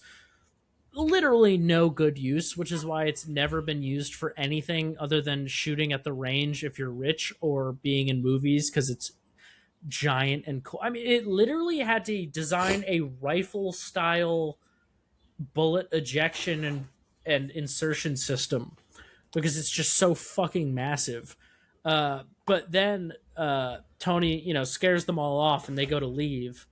And then as they get in the hallway of this bar, Avi comes out of the bathroom holding the case. And they're like, oh shit, lock the door, give us the case. And Avi's like, fuck you. And then Boris comes into the other door with his AK and is like, "Give me kiss." He's like, "Fuck you too." And then I believe Tony shoots through the wall Yeah, he at says, the "Pull guy. your socks up." And he shoots a lot of fucking bullets. Yeah. And he hits Boris, and he comes across the other side of the wall, and Boris is like, "Fuck you," and he's trying to go off at him, and he shoots him. He shoots him a few more times because Boris is like a Boris cat. the bullet dodger. He has 9 lives, dude. He keeps dodging the bullets, but eventually he hits him with enough, and he dies. And he turns to shoot Tyrone, and his gun is out of bullets. He's like, so there's two great quotes. So while he shoots Boris and then is trying to talk to Tyrone because Vinny and Soul, after Tony shoots through the whole hallway from the other side of the door, Vinny and Soul duck, grab the case, and run out the door. So it's just Boris, Avi, and Tyrone. And he comes in, shoots Boris, and is trying to talk to Avi and be like, "Where's the case?" Yeah. And then Boris keeps being like, "Fuck you." And he's like, another one of my favorite quotes is like, "Don't take the piss, Boris." Very British expression. He's like, "Don't take the piss, Boris." Bang, bang, bang, bang. "Fuck you." And he's like, "All right, fuck it." And actually aims for once and takes him out. It takes like 10 rounds to put Boris down. Real ass dude. Yeah, and so, they realize the case is gone, and we cut to Soul and Vinny, who obviously ran away with the case and the diamond. They're ready to give it to Bricktop, and Soul's like, "Where's the diamond?" And Vinny is fucking shoveling it out of his dick, and he's like, "Why is it in there?" And he's like, "Yeah," he's like, "Well, in case we get mugged." And then Soul says, "Who's gonna mug? Who's gonna mug 2 black fellas holding pistols, sat in a car that's worth less than your shirt?" I think this is the point in the movie where I realized that these guys might be the worst criminals of all time. Yeah, he's like, well, Bullet Tooth Tony and his friend Desert Eagle .50 standing outside the window of the car, and he's like, "You should never underestimate the predictability of stupidity." And I believe at this point we cut back to Tommy and Turkish with Gorgeous George playing cards. And Gorgeous George looked ridiculous with his jaw wired shut. Now, Blake, the playing cards they're using did you notice? No, I was straight up. This was another detail I missed. I'm actually utterly amazed you didn't notice this. The playing cards they're using are all nudes. Oh, nice. Like, every card is just a porn star's titties. I gotta get a pair of those. I can't believe you of all people didn't. I gotta notice get a deck of those, dude. And I literally wrote down, "Would you buy porn star playing cards?" Yeah, I mean, another one that the Hammers girl would not like. But I mean, I've also already pitched on different episodes of this podcast, buying a stuffed hyena and a cheetah print suit. So I think this is another entry on the long list of things that I will add to my bachelor pad should I ever become single and decide that I just have given up on getting on pussy. Dating forever. Yeah, dude. Yeah. When I'm like 90 years old and senile, I'm gonna buy all of this stuff, dude. And people be like, "Why are you dressed like a fucking douche from like the 1980s?" I'm like, this is actually the new style, guys. I know it's the 2080s. You're bringing it back. We're bringing it back. It's vintage. So we get the Pikey wake, the wake for Mickey's mom. Loved that scene. Pikey wake seems very hype. We had one ourselves. Yeah. Back I guess it was the college days. Yeah, after fallen the death homie. We had ourselves per his request. Yeah. He was a big fan of this movie, Chris. He was a massive fan of the movie and requested a Pikey wake.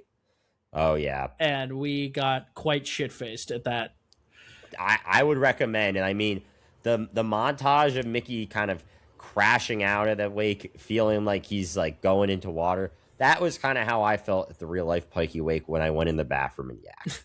So, all-time montage, and I think it did a great job of, both capturing his grief and just having some dope cinematography. So, also, it big sets fan of up that scene. He's got the big fight the next day. Yeah, to make he up doesn't for give him. a fuck, bro. Yeah, to make up for him screwing up the last one, and so Turkish is basically telling Tommy, like, I'm not worried that you'll knock him out. I'm worried he'll even be alive. Like that wake is going to be fucking crazy, which it is. And then we cut to Bullet Tooth Tony and Avi. You know, they've caught up with they've got Saul and Vinny at their shop where they left the diamond. Or no, it's in his pants, and they're pretending they left it there. And then they're like, "Oh, the dog must have had it." And Avi goes, "I'm getting heartburn, Tony. Do something terrible." Yeah, dude. And I was like, boys, you gotta save the dog. And very true to their characters, Soul is like, I don't give a fuck. Like, let them rip up the dog. Yeah, Tony says, "Look in the dog," and he's like, "Well, it's not exactly a can of baked beans." Yeah, it's Soul has no attachment to the dog, and he knows where the actual diamond is, so he's going along to scheme. Vinny cannot bear to see the dog hurt, so he immediately folded and showed them the diamond. Yeah, thank God. And Avi gets fed up, and he's like, "I'm gonna kill the dog." I believe that's what happens, right? So before he pulls it out, before he like gives up, when Tony's gonna cut open the dog, Tony's like, I don't really want to do that. Avi's like, "Fuck you, give me the pistol," takes the pistol and is like, "I'll fucking shoot him and we'll do it." And then the dog starts biting the shit out of Saul and Vinny. Oh yeah. Which was just a hilarious practical thing where the dog was actually just fucking attacking their jackets. They put like meat in the jackets or something. Speaking of that, there were constant issues with the dogs they had playing Bao on set, and they actually had to recast the dog who played Bao because the original Bao bit Soul in the nuts, and not like in the movie. Like the dog actually bit him in the nuts. So funny. Yeah, I mean he was going hard, dude. He was biting the shit out of their jacket. It went to total chaos, and so that's when Vinny is like, "No, oh my god, don't kill the dog. Here's the diamond." Yeah. Avi takes it and is like, "Oh, hell yeah, we got it." And then Bao, don't snatch, jumps, snatches the diamond up, runs and out the swallows window, it, and then hops out the open window. But like as he jumps and grabs it, Avi is like, "Oh, fuck," and tries to shoot him. And again, he's obviously probably the worst shot in the movie, which is saying something. And also, I will say he is shooting a gun that like two-handed is already difficult to manage, and with he's one just hand, not looking, blasting around. And then he's like, the dog goes out the window. He's like, "All right, Tony, come on!" And you don't even see that Tony's dead. You just see Avi turn around and go, "Tony." And drop the gun, and then Looney Tunes type shit. And then you get that quick cut edit of him flying back to America. Like it repeats the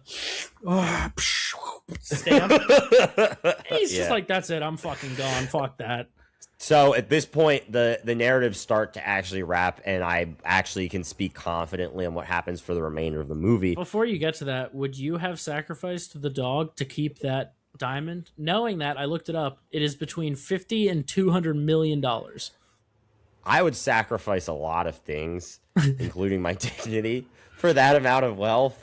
But it's something about dogs and babies, man. I just, it makes me very upset to see any harm come their way. I'm glad to hear it. I too, it would have been painful, but I don't think I could watch someone cut my dog open. That would be beyond fucked, dude. Yeah, honestly, like, it would be less disturbing to me to see most of the people I know get cut open than my dog. And no offense to any of the people I know, but it's just something different when there's a dog involved, dude. Yeah.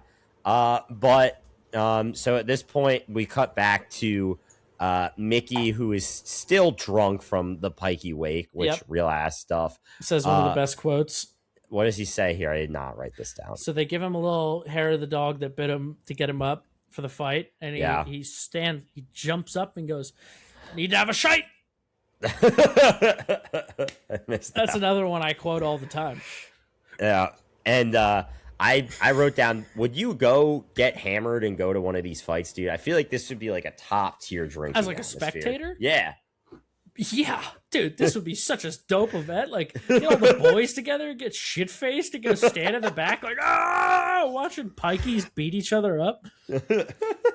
Or just regular British guys. Like, either way, it would just be so funny. And bare knuckle boxing, dude, I wrote that down. Like, we gotta get. I know why they don't do it, but very dangerous. The fact that Dana White is sponsoring these slap competitions that are literally power slap, dude. Yeah, are literally just free CTE every match without the ability to defend yourself. Like, I don't want to hear that bare knuckle boxing is too dangerous if we're allowing that. I would much rather watch bare knuckle boxing where at the very least you can defend yourself than watch two guys just break each other's brains. I don't know, dude. I'm pretty tapped in with power slap, dude. You're a big power slap guy? Dude, I kind of fuck with the power slap ethos, dude. Like, you're telling me you wouldn't want to watch just Bafori versus Montez power slap 2022, I don't care what July their names 30th at the Belgrade Arena in Serbia? You're telling me you don't want to watch that? Well, see, that's the thing is, like, I will watch it because it's really funny, but, like, it's not a sport. Like, you're literally just watching two guys seriously injure each other, taking turns. That's slightly less interesting to me than two guys with a lot of talent attempting to injure each other. Dude. Dane, the Hawaiian Hitman Viernes, has been the super heavyweight champion for 389 days. And dude, he's the talk of the town. He's the talk of the town. You don't want to watch that? Everybody's and their grandma has heard of Dwayne, dude. Dude, this is going to be the next UFC, dude. Let me ask you this, Blake. Do you think you could take on Tommy in a bare knuckle boxing match?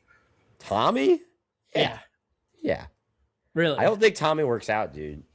Yeah, that's probably true.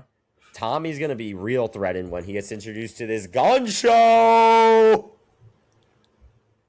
Was there a muscle there? There was a muscle there. Oh, okay. Yeah, dude. Gun show. I just didn't bring my telescope. Look, fuck you, dude. That's 165 pounds of twisted sex appeal, Yeah, just like Marilyn Manson. dude.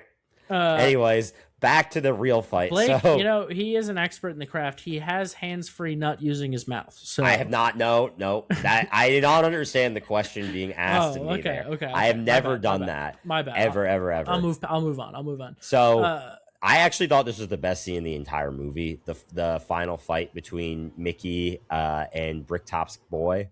The editing and the sound work and the dope.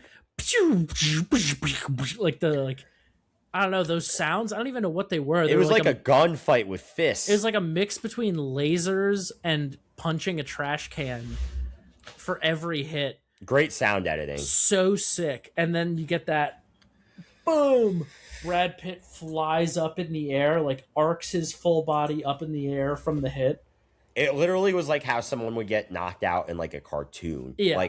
But in real life. Yeah, and slams. And as he hits the mat, it's him landing in water. That was dope. And then it's him like watching from the water as he gets beat up.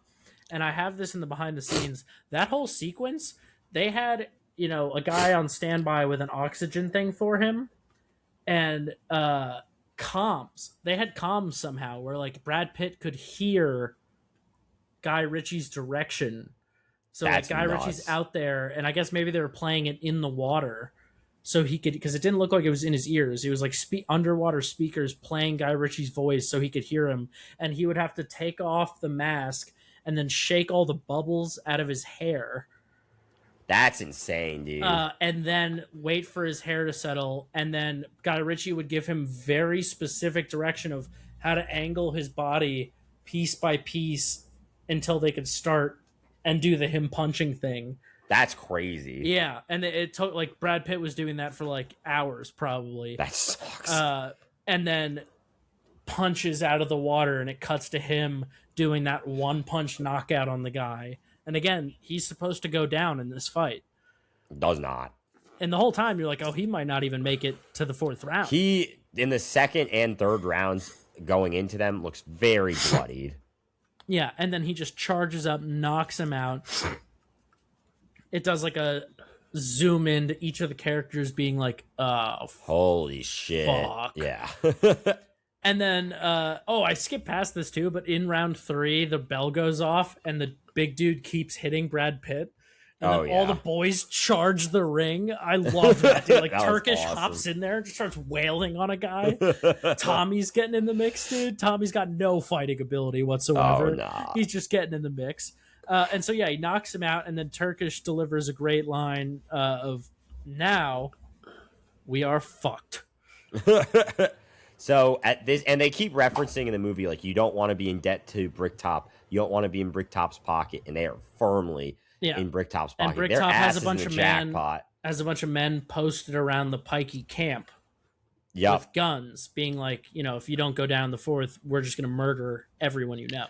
Little does he know, Mickey had his whole tribe of gypsies ready to wage warfare on these boys. They ambush the ambushers, absolutely smoke them. Yeah, they just demolish with gunfire the van waiting at the Pikey campsite, and then 2 other guys, you know, outside the venue, murder Bricktop's goons and get in the car. So then we have this great out of order sequence of Turkish being like, you know, like they stumble out with Brad Pitt. Yeah. And they're like, you know, when, you know, you come across a deer and you're driving and a deer does something stupid in the headlights, it freezes and makes a stupid face like before it dies. And it's them stumbling out to the car.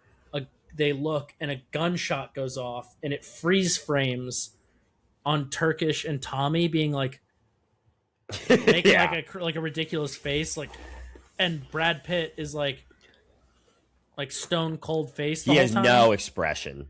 Yeah, and he's like, oh, little, you know, it hadn't occurred to me that the Pikey took the death of his mom a little lightly. Yeah. Turns out the whole time, his boys killed the ambushers. He bet all the money on himself.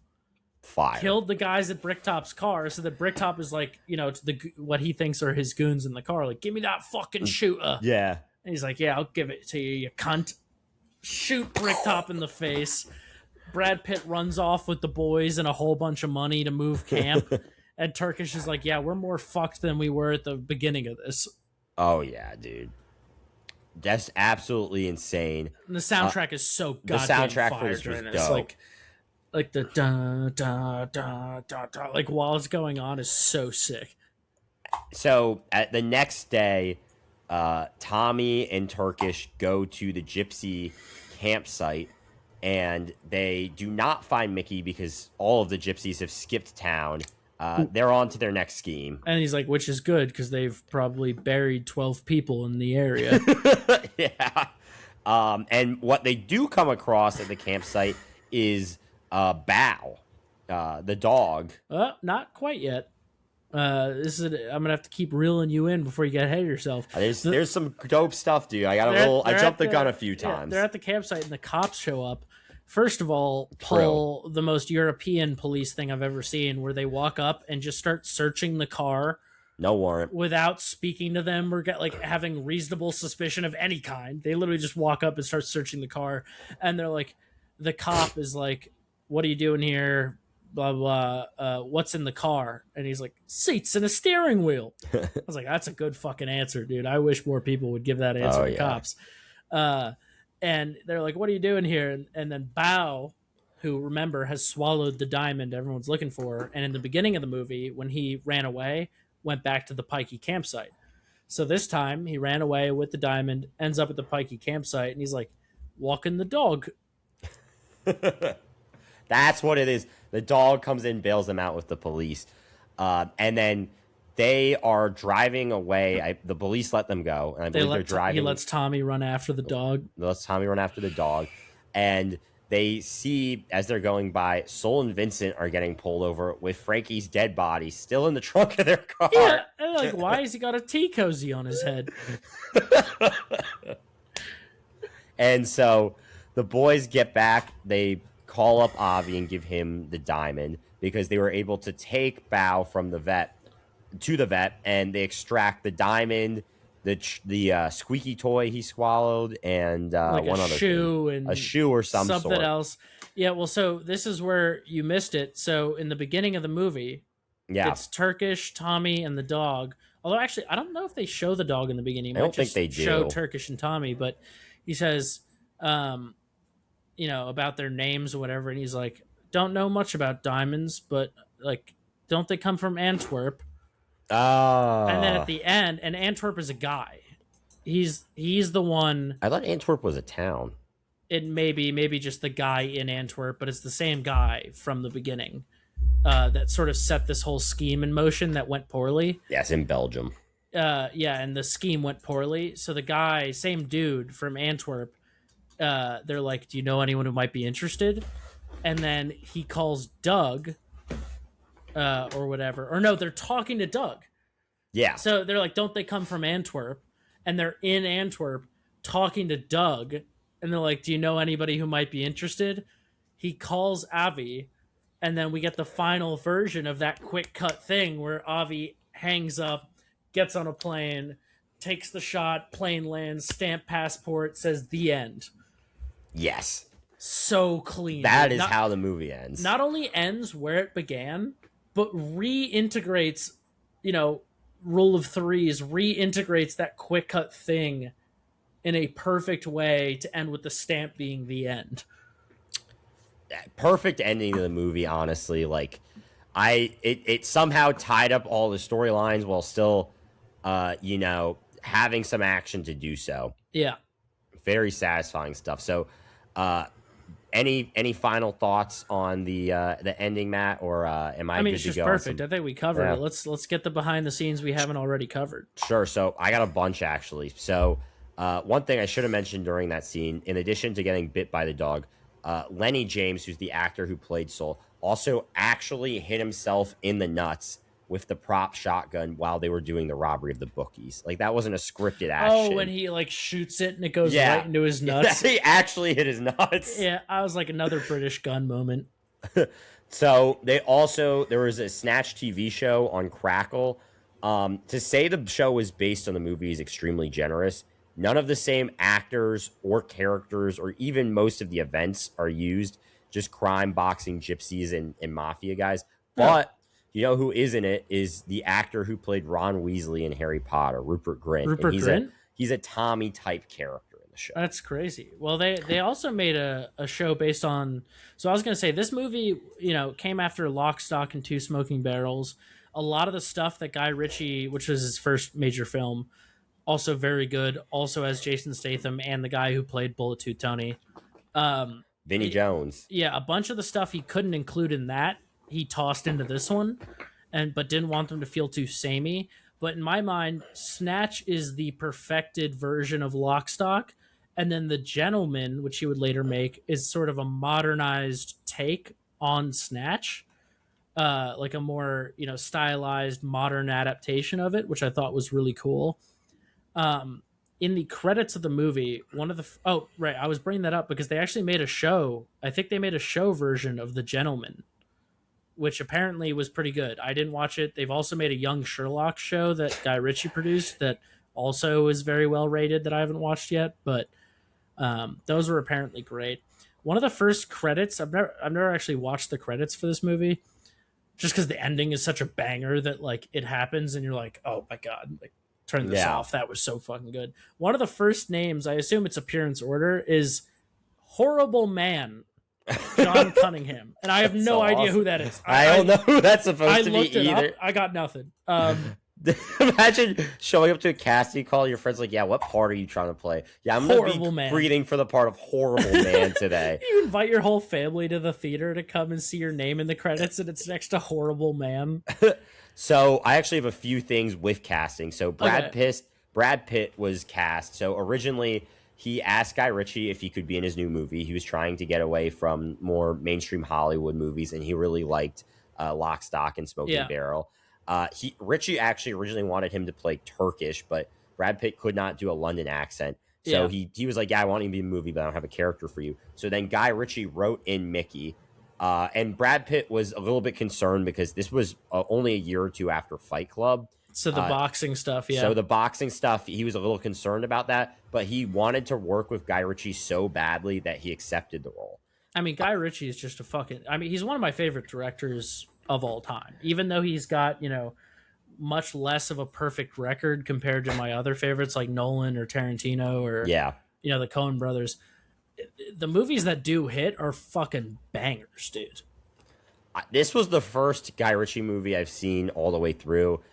When I was younger, I had a bad habit of thinking that I could smoke a violent amount of weed before movies, a heroic dose, if you will, and stay awake for all of them. And that was almost never the case.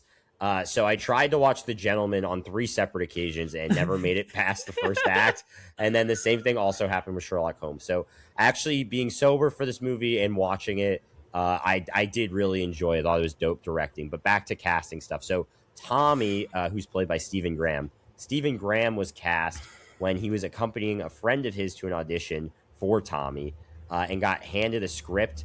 And Stephen Graham is dyslexic, so he asked Guy Ritchie if he could have some time to familiarize himself with the scene.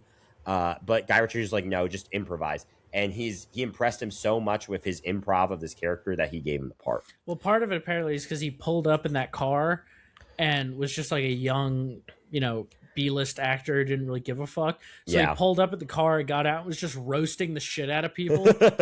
Like actors way above him that happen to be there, that like to us we probably wouldn't know, but to them, like are well-known guys, and he was just like giving them shit. Yeah, I mean, it's basically like McLovin in Superbad. Like so similar situation dope. of like these two guys with a very little experience in Hollywood just showed up and roasted the shit out of people. And he has an actual Cockney accent, which is like nearly impossible to replicate well. Yeah. So he threw it in, thought it was great. I thought it was a tremendous casting choice. Oh yeah, I thought they hit the nail on the head with that casting choice. And then last thing with casting, so Guy Ritchie's original choice for Bricktop, which I actually would have loved to see, and as much as I loved watching Alan Ford in this movie, I would have rather seen this actor. He had Sean Connery tapped to be Bricktop, and Sean Connery liked the script. He went to see Lock, Stock, and Smoking Barrel. And he told him after the movie, he's like, great movie, loved it, but I am way above your price range for this movie. It is like, you can't afford me. I will say, with how much Bricktop fucking nailed the actor who played whatever Ford, I would not prefer he be replaced by Connery. I'd love to see that version, but I don't think it would be as good as Bricktop as he is, because he's just such like... Connery just does Connery in any movie he's in. Like, this guy was such a specific brand of evil. Like, Connery would have been entertaining, but it would have been funny because it would have just been like, look, it's Sean Connery being an asshole. It wouldn't have been like, wow, this is a villain that will stick with me.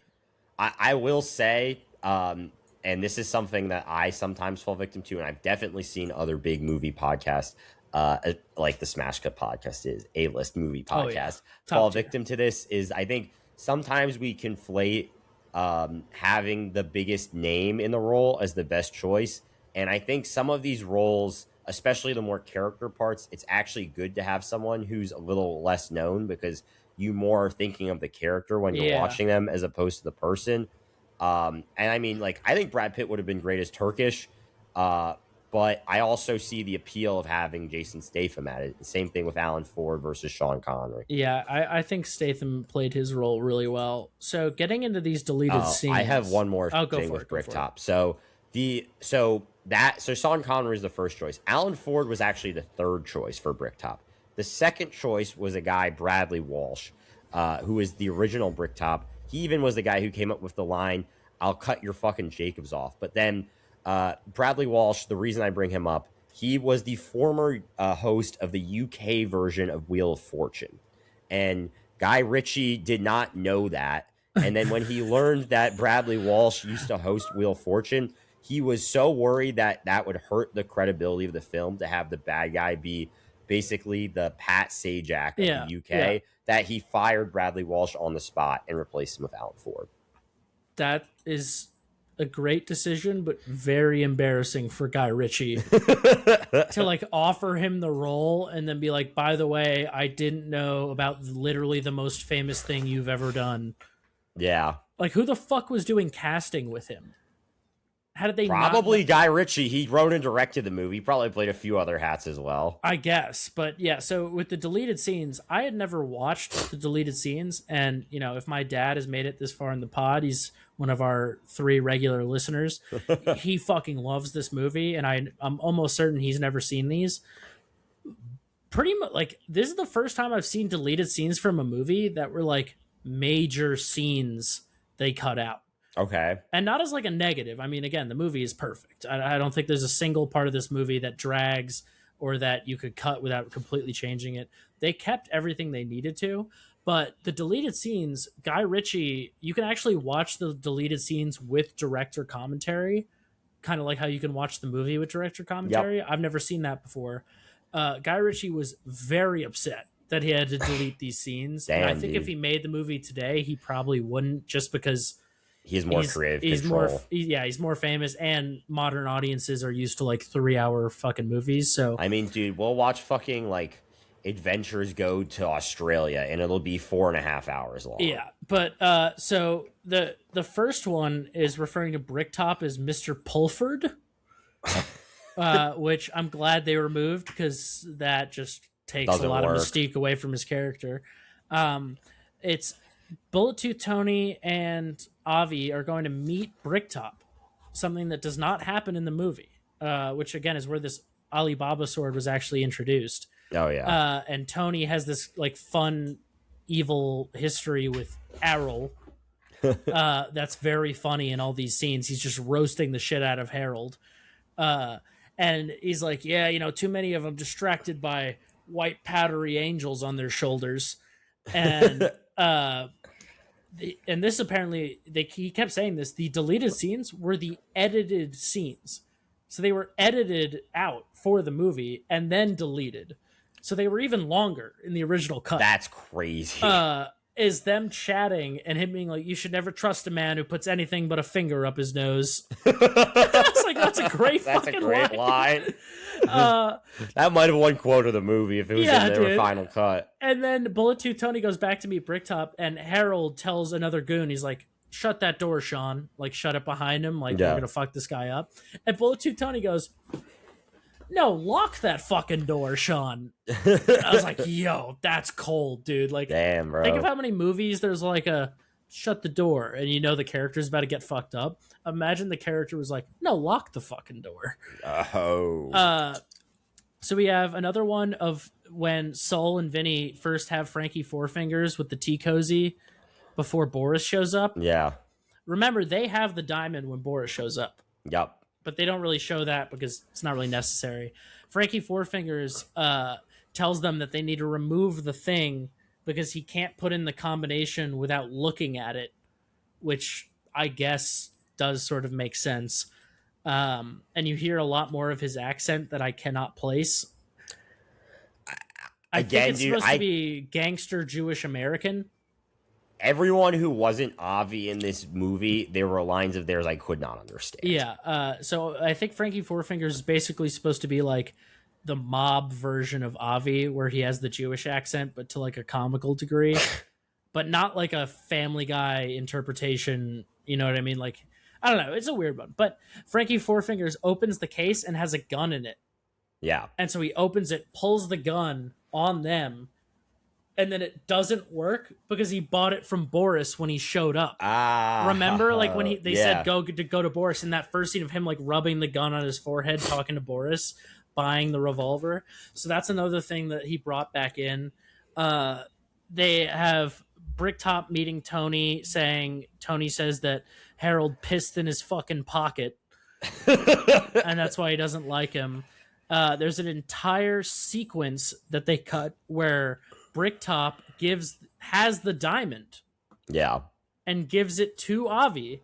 And Avi looks at it and goes, this is a fucking moissanite. Which is why they open with Sol telling Lincoln that his diamond's a moissanite and explain what that is. So it goes full circle. And then Avi smashes it on the wall. So there's this like whole sequence of Vinny telling Sol he switched the diamond for a moissanite that magically they have an 80 karat moissanite there to give to Bricktop, and then Bricktop meets Tony and Avi and tries to sell it to them, and they realize it's fake. Like, I don't even know where these slot in the movie. I already had enough trouble sequencing the movie correctly as it was. If you add these 5 scenes, I may have just deferred to you the entire. But like, isn't that podcast. insane? That like we've watched a lot of deleted scenes for this podcast, and I've watched a lot before. I've never seen deleted scenes that not only were like finished full Products, scenes, yeah, but are entire separate plot sequences that they cut out of the movie, and the movie still works. I mean, the writer's room for this movie, I mean, it was just Guy Ritchie, but Guy Ritchie coming up this movie was insane because he had like this two Web. separate timelines going in his head and somehow connected them all in a way that made sense. And I mean, as much as I did botch orders and sayings and all that shit in this movie, I did follow the whole movie. Like, I understood what was going on from point A to point Yeah. B, and like it doesn't come across as convoluted on the big screen, even though the us two schmucks trying to recount it kind of does. I mean, yeah, watch the movie if you. But and so I'll toss. And also one. listen to the pod, but watch the movie. I'll toss you another one. There was a sequence where Soul and Vinny are chatting with Mickey in a caravan, and Tommy is in the middle of the entourage huddle. That's crazy, dude. Like, what? Where the fuck did that come from? And where was it? And why can't it? I wish that he would release a director's cut for like a 20th anniversary or something, and just put all these back into the movie, because every one of them were great. Like every other scene in this movie, they were just as good. They just cut them for time. I would watch a Snatch extended edition or 100%. whatever it be called. So there was a good behind the scenes bit about them asking actors what the movie was about, and them all giving completely different answers. Which, you know, based on what we've said, you can understand why. What do you think the movie's about, Matt? I guess you could say it's about a bunch of accurately depicted in that they're retarded criminals trying to get their big break either through diamonds or boxing. I would say it's about the dangers of not having enough sunshine and pleasant And days good in your food. countries and good food, because when you can't enjoy the simple pleasures of life, you turn to darker pleasures, and that's what these characters did. So they played a shit ton of chess for some reason. Like there's tons of scenes of them Behind the behind the scenes. scenes playing chess. Guy Ritchie comments on how there's no fat on the movie whatsoever, which I agree. The movie it's like a perfect comedy special. Like there's every single line is just perfect. Guy Ritchie has a massive scar on his cheek. I don't know if you've seen that. I have I'll put up not. a picture in the edit. That's from getting knifed in the face in a street fight as a kid. Jesus Christ. So like he's about that life, dude. Like Guy Ritchie lived that life. And this is Britain we're talking about, so white people over there actually do, you know, when you say that, it's not as cringe, because Dude, over here, if a white guy tried to say that, you'd be like, all right, bro, like shut the fuck up. But over there, like Guy Ritchie, the reason they were all playing chess is because he had a convoluted system of fines on set. So you get fined for having your mobile phone ringing, arriving late, taking naps during shooting. I was going to get into that. It's connected to the chess. Well, I guess they were doing that to avoid being fined. Being cheeky, being unfunny, or moaning and complaining. And then someone was even charged for letting the craft service table run out of coffee cups. Yeah, he did say that he's found the most effective way to keep a film on time, on budget, and on time is just to fine people for doing annoying shit, which is hilarious. I mean, dude, it's kind of similar. Nolan for the Odyssey was like no phones on set, and like, I mean, Nolan doesn't own a phone, so that's he's kind of such a flex. You have like some assistant committed. doing all this shit wife. for you. That's so dope. Yeah. His wife has a phone, and like when he calls actors to tell them he wants to cast them, he calls them from a pay phone on the lot. That's awesome, dude. Yeah, dude, it's fucking sick. I love Christopher Nolan. Good shit. But let's not get too sidetracked. I'm sure we'll cover a Nolan movie at some point. I have some ideas for which ones I want to cover. I just want to do The Prestige. I was going to say Interstellar, but Also Prestige a could great be, choice. Could be a pick. Did you see any of these behind the scenes like docs they had on the disc? No, I have two more quick things for behind the scenes. I think we do one more because I do want to get to segments before we get to the 2.5 hour mark. So real quick from my end, the U.S. distributors, there was a serious debate over whether or not to change the title of the movie to Snatched to avoid having the movie be named Snatch because according to the article I read this from, As in in the vagina? African American community in the United States, snatch is often a slang term used to refer to a vagina. I didn't know that was like a black That's what slang. I don't I think just it thought that is. was generally a thing people knew. I don't think it's. And then the last one. So in the scene where Tony approaches Vinny in Soul's car, when they're going to give Bricktop the diamond, it's not actually Tony who approaches their car, or it's not actually the actor who played Tony, Yeah, Vinny yeah. Jones. It's a stand-in because Vinny Jones was in jail for fighting the night before they shot the scene. Yeah, that's fucking sick, dude. Yeah, I'm gonna just speed run mine. First of all, Vinny Jones has no formal acting training, Yeah, and he was this a is, footballer. I think, his second movie after Lock, Stock. And also, the guy who played Avi also has no formal acting training. Those guys just have that X factor. So, first of all, in the behind the scenes, there was a whole bunch of scenes that clearly aren't in the movie where it's them filming Mickey's boxing scenes, but they're wearing boxing gloves and shorts. So I guess early versions that they, test filming or whatever, planned on it being a real boxing match. Um, he says that they put Brad Pitt not just because he wanted to be in there, but also because it gets bums in seats because he's American and it's a British movie. Oh yeah, The guy who played Soul, you said his name it was Lenny James. was told black folks that they should be happy that he's one of the few characters that made it to the end of the movie.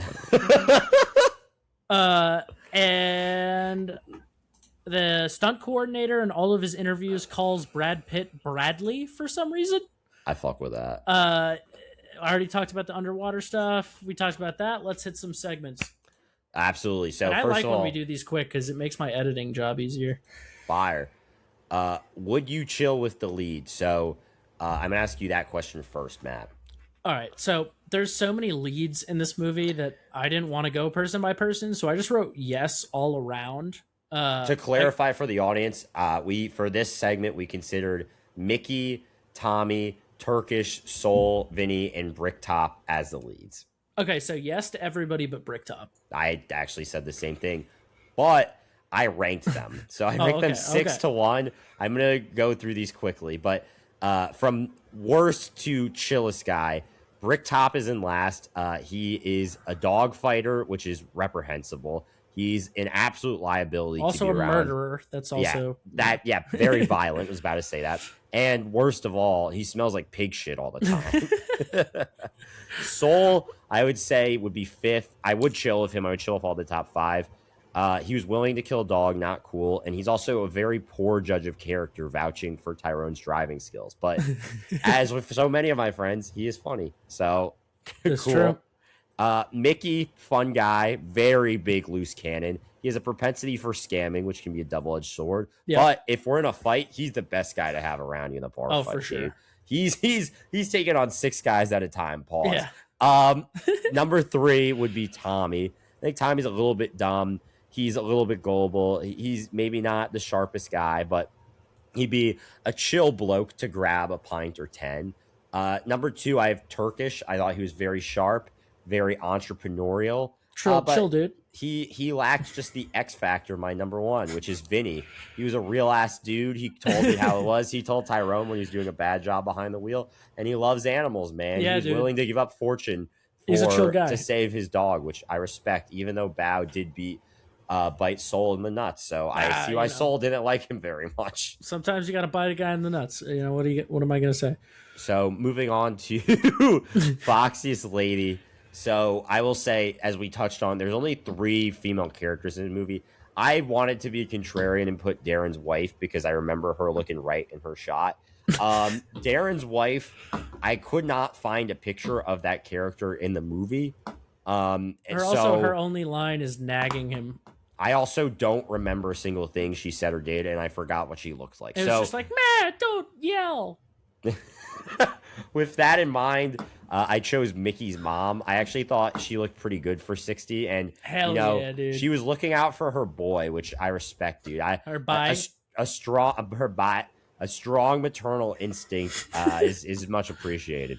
Yeah, I also put Mickey's mom. I mean, not that there was really steep competition, but that photo of her, dude, seems like a fun-loving lady. She loves her buys. She's keeping the family together. having a good time, chilling with the gypsies. She seemed like a nice lady. She would take Bricktop's spot in our bar crew. She gets the final Oh yeah. spot. Oh yeah. Anyway, speaking of awesome bar crews, my top 3 side characters, I want to give some honorable mentions, and people will be like, why did you pick your 2 and 3 choice over these people? And first of all, it's my podcast, my rules. Because your choices are terrible. But 2, I saw something that I really liked. It was like a hidden gem in these 2 and 3 here. And I feel like if I don't talk about this, no one will. So this and best quote is where we're really going to push the runtime of this pod. Sorry to Frankie, Tony, Gorgeous George, and Avi, and Boris.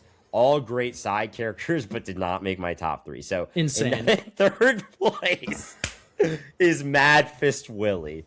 So I would love to see a spin-off movie of Mad Fist Willie breaking out of the insane asylum and just tearing it up on the unsanctioned boxing circuit. And I feel like if there's in every scene. Oh yeah. If there's a Snatch 2, I hope that the central focus of the movie is Mad Fist Willie and his boxing career. Also, tough shot of him working out at the gym. Good technique. Up until, yeah, that technique got you steaming. No, but let's see what you got here, Matt. Yeah, so up until the background looking into for this movie, I thought his name was Mad Fish Willie. Oh, no. I nailed his name on the first try. Which I actually think would be even funnier, but so the fact that you chose how does Mad Fist Willie beat Boris the Blade, dude? Well, because Mad Fist Willie went crazy, dude. That's dedication. So, you'd rather watch a Mad Fist Willie spinoff over a Boris the Blade prequel show? Yes. You're actually smoking crack. No, dude. That might be your worst take so far. Mad Fist Willie has so much untapped potential, dude. I need to see how Mad Fist Willie would respond to Bricktop's corruption, dude. Bro, you've had some hot takes. That is the hottest one. So my number 3 is going to be. So this is a. Who's your number 2? I'm gonna cut some of me mumbling out. Just my number Blake, 2. Give us your number 2 before I get to my number 3. A hot take, maybe a little or so. It's Doug the Head. I feel like he claiming to be Jewish when you're not actually Jewish is actually for business reasons, is actually the most Jewish thing that you can do. So the fact that he did that, even though he might not technically be Jewish, even though he may not have had a bar mitzvah, maybe he didn't even get circumcised. The fact that he was willing to commit to the bit long enough, he is now an honorary Jew. How many times have you utilized your fake, well, you do have it, but not culturally Jewish heritage to your advantage? Well, I am Jewish today, so not today. All right, Matt, give me your 3 and 2. Yeah, so my 3 was Tyrone, because Tyrone is just the boy. I love him being like, "Course I am," and then just failing at everything he's supposed to be good at. But he was just one of the boys, dude. Like, he snitched on him, but it was the dogs, and he apologized. They put him under pressure, dude. Yeah, he told him. He's like, he sicked the dogs on me. And then my number 2 is gotta be. I mean, this competition for these top 3 is steep. We've got like 12 characters. This was the hardest I had to think for mine. Because we're already glazing over Charlie with the sausages. 5 more minutes, Turkish. It was 5 minutes, 6 minutes ago. Like that. I love that guy, dude. He only got that one seat. But Bullet Tooth Tony has to take it. Just a legend, dude. Everything he did was so fucking sick. He has, I would say, the best, if not the second best monologue in the entire movie, with the balls monologue. That was pretty dope. And drinking his Guinness. And then now we get to number 1, which, quite frankly, I think is undeniable. And you are an absolute heathen for not picking Boris the Blade as your number 1. Boris the Blade, the Bullet Dodger, ate every scene he was in. I mean, literally every scene he did was fantastic. He made Tyrone look like a bitch. That's just disrespectful. So my number 1 is John the Gun. No, I'm kidding. So my number 1 is Tyrone. At pretty much from the moment that he appeared on my screen and struggled to get out of his compact car, I knew that he was my favorite character in the entire movie. I would love to see a Tyrone TV show of just him bumbling around and fucking up various crimes as the getaway driver. Yep. I can relate to him and his parallel parking struggles. I also love how, as bad as he is at driving, running, and honestly probably breathing properly, he did bail out the boys when they needed him during that crime, even though he later snitched. And the boys kind of fucked themselves later on. And Tyrone was like a cockroach, the amount of near-death experiences he survived. He's unkillable. So big ups to Tyrone, and big ups to Tyrone's actor, Aid. Is it Aid or Ade? I assume It's it's probably Ade. It's probably Ade, but we're going with an alternate pronunciation. Another fun fact, Ade is one of the poker players in Casino Royale. Pretty dope. Only other thing I've ever seen him in, to my memory. Well, he has Didn't 9 even total recognize him. credits on IMDb, so Yeah. not exactly the most prolific actor. All right, movie off-screen MVP. I think we're gonna have I have the Guy same Ritchie. choice. Yeah, I mean Guy Ritchie. I mean, he for directed sure. the movie. He wrote the movie. This is unmistakably his movie. No one else could have made this. Yeah, just fucking tremendous job. We can just give him that and move on. Most memeable moment. So I got Mickey getting knocked onto the mat in an amateur boxing match. His soul literally left his body with that punch, dude. That was next level shit. Although my honorable mention is Tyrone failing to get out of his car properly. It's like me after I eat at McDonald's. Yeah, dude. Me after I try the new spicy chicken sandwich from Arby's. I put Boris when he's got the bag on his head and he's gotten out of the trunk and he's walking around like a fucking chicken. It's just That was pretty good. like I don't even know what you would capture that, but it's just like my navigational skills after a night at the bar. Bruh. And then best quote. I highlighted some top ones, but I would love to just speed run through these. But let's hear your choices. So I just put my best quote, but I'll give my honorable mention. I don't care if he's Muhammad, I'm hard, Bruce Lee, you can't change fighters. But my best quote by far, I thought, was when he doesn't pay up, they give him the chop. And I'm not talking about his fucking foreskin either. That was great. You know what? I already covered, I think, most of these other quotes that I loved. So I'll just say my honorable mention, only because I quote it. I think it's hilarious, and I quote it all the time, is in the quiet words of the Virgin Mary. Come again? Oh, yeah. Just so good to use anytime someone says something ridiculous. And then my favorite one, just because it makes me laugh out loud every single time, is Avi, sit down and shut up, you big bald fuck. I hope to one day use that one. All right. Too long, too short, or just right? I said just right. I thought the writing was sharp. And as Guy Ritchie said, there wasn't an ounce of fat in the movie. I would say perfect, although having seen all these deleted scenes, I'd love for this to be... I like that this is the version of the movie, but I also would love to see an extended cut with all that shit mixed back in. Oh, yeah, dude. So before we get into our movie ratings, and I will go first on this because I think you'll have more to say and probably a more passionate rating. I have a couple questions for you, Matt. Yeah. Number one, so your life's on the line. You have to bet on one person that can be dead, alive, even fictional. But they have to lose in the 4th round of an amateur boxing match by knockout. You're dead if they go down in the 3rd. You're dead if they go down in the 5th. You're dead if they win the match. Who are you picking and why? This is like a preposterous question. How the fuck am I supposed to answer that? Exactly. That's why I asked it. I guess, on the topic of the previous one, I think Sean Connery's... Not even actually, no. Pierce Brosnan's Bond, I think, would make it 3 rounds with Mickey, assuming that's who the opponent is for this question. I think he'd make it 3 rounds, and then, for the sake of the mission, be willing to take a dive.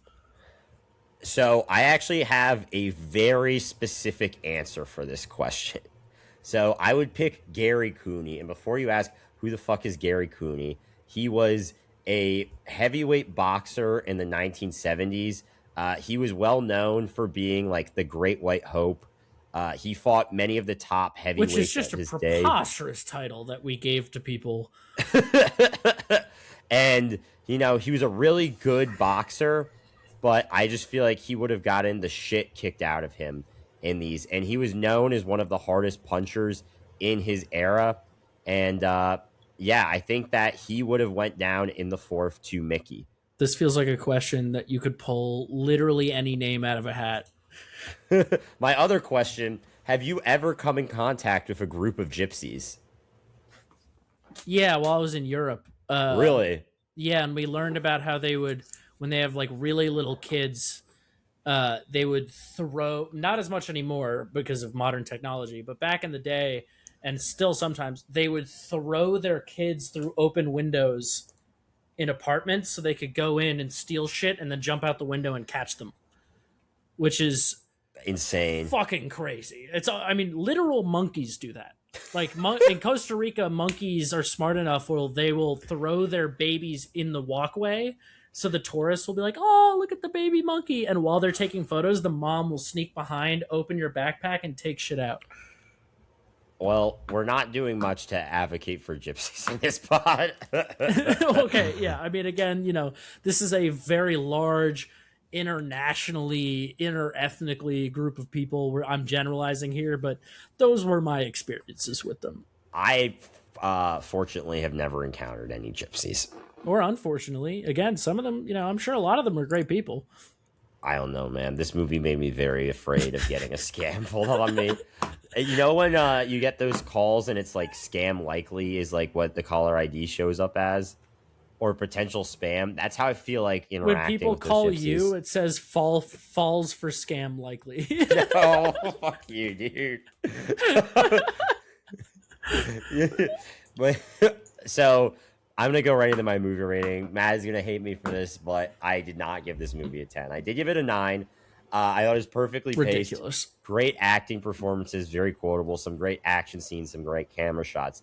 But I do have a big gripe with this movie, and maybe this is just my dumb brain not being able to understand shit, but I don't know accents? how. Yes, I don't know how I would watch this movie in theaters without subtitles. Every single character, with the exception of Avi, they said at least 3 or 4 lines that I would have completely missed without the subtitles. And quite frankly, I think that Guy Ritchie could do a little bit better of a job of making his characters understandable. Especially, I know Mickey was intentional, but half of what he said, even when he was trying to say important lines, was gibberish to me. Yeah, I don't think he should be pandering to the most retarded person in the audience. Well, that's not true, and Bro, I bet 8-year-old me understood what they were saying. Well, you're a British kind of guy, dude. I am not. I watched this movie with like over a dozen people, and you're the first person who's complained about not understanding anyone that wasn't Mickey. Okay, well, apparently this was a big criticism of Lock, Stock, and Smoking Barrels as well. So critics agree with me on this one, dude. I looked into this. But I mean, speaking in London accents. I actually will give this movie credit. I'm not the biggest fan of London. I went there. I had a horrible time. But America. I finally kind of understood the appeal of London from watching this movie. And it's like blokes being lads as the British version of guys being dudes. Places getting blagged. It's a hooliganism, just getting rowdy. Having like 30 pints, dude. Calling people I cunts. fuck with that. Yeah, and you don't get canceled for it. It's just a funny thing to say at the pub. So sick, dude. It's cool stuff, man. And like I said, I'm probably not the most. I mean, I hate the British Office. I'm gonna be so for real on that. But this made me want to believe in British culture outside of like a Wonderwall and Oasis, which I do fuck with. But and the Beatles are pretty cool. This is the best thing they've done since Rolling Stone. Honestly, this might be, and just barely because it was released in 2000, but this might be the greatest thing to come out of Britain in the 21st century. I would agree with that. Except maybe like a couple of actors who were top tier from there. Like, I don't know, big fan of Tom Holland's Spider-Man, but either way, my rating, unsurprisingly, if you've somehow made it 2.5 hours into this pod, is a 10 out of 10. Unlike Blake, my ears and brain work just fine, so I didn't really have a problem with the accents the vast majority of the time. Come on now. I thought, as Blake said, which somehow still didn't result in a 10 out of 10 rating, the script is perfect, the direction is perfect. Matt, you're telling me you could understand Mickey the whole time? Again, he's the one character you're not supposed to. Your criticism was based on you not understanding characters other than Mickey. You understood Tommy's Cockney accent? Yes. What are you talking about? Well, dude? I guess we'll just have to agree to disagree on that one, Matt. He's like, why aren't you nervous? And you're like, what did he just say? Low key. Jesus Christ. I was like, please speak American, I just think it's please. absurd to say that every quality of the movie is perfect except the way they speak, and therefore it's not a 9. It's not a 10 out of 10 movie. It's not how they spoke, dude. It's just there's so much going on. If they spoke that way and it was a normal paced movie, I could catch up. The speed at which the movie moves, I was trying to decipher what the words meant as a new scene was going on, dude. That's not a pleasant viewing experience. You're translating. I did, dude. They say so much slang English. terms. Yeah, the amount of slang terms they do. It would be like if you placed a white American who had spent his entire life growing up in Nantucket. You're like, hey, here's a movie that was filmed in the streets of Compton, and they're going to speak AAV the whole movie. And by the way, they're going to cram a ton of stuff into these 100 minutes. Go figure out what's going on. No, I'll give you one better. You take a Hamptons born and bred white guy and drop him in whatever part of Florida Cam Patterson and Kodak Black are from. Broward County, baby. Yeah, and tell him to interpret that. Yeah, that would go poorly. That's how I felt watching this movie with some of the shit. Because I purposely avoid English movies and stuff because the humor is awful. I think it's preposterous that this is 0.5 below The Departed, but 9.5 is still a solid rating. I'll take it. I thought it was preposterous you didn't give Superbad a 10. You know, it's just not my favorite comedy, and it's probably not in my top 3. It's probably in my top 10. And that's how I feel with Snatch, man. It's not my favorite action movie, and it's probably not in my top 3. All right, well, that was a solid 2.5 hours, about exactly what we thought it would be. Blake, set us up for next week and take us out. First of all, thank you to everyone who made it this far on the podcast. If you liked what you heard, follow us on Instagram and TikTok at the Smash Cut Podcast, and subscribe to us on YouTube, Spotify, and Apple Podcasts. We are Smash Cut Podcast. Next week, we will be getting real wacky with it because while some scenes in this movie looked like a cartoon, we're going to be reviewing a movie with actual cartoon characters because we'll be reviewing Who Framed Roger Rabbit. Who Framed Roger Rabbit? And I think this movie may have the foxiest lady yet. So stay tuned for that. As always, that is Matt Grayson. I am Blake Hammer. Thanks for listening and stay smashed.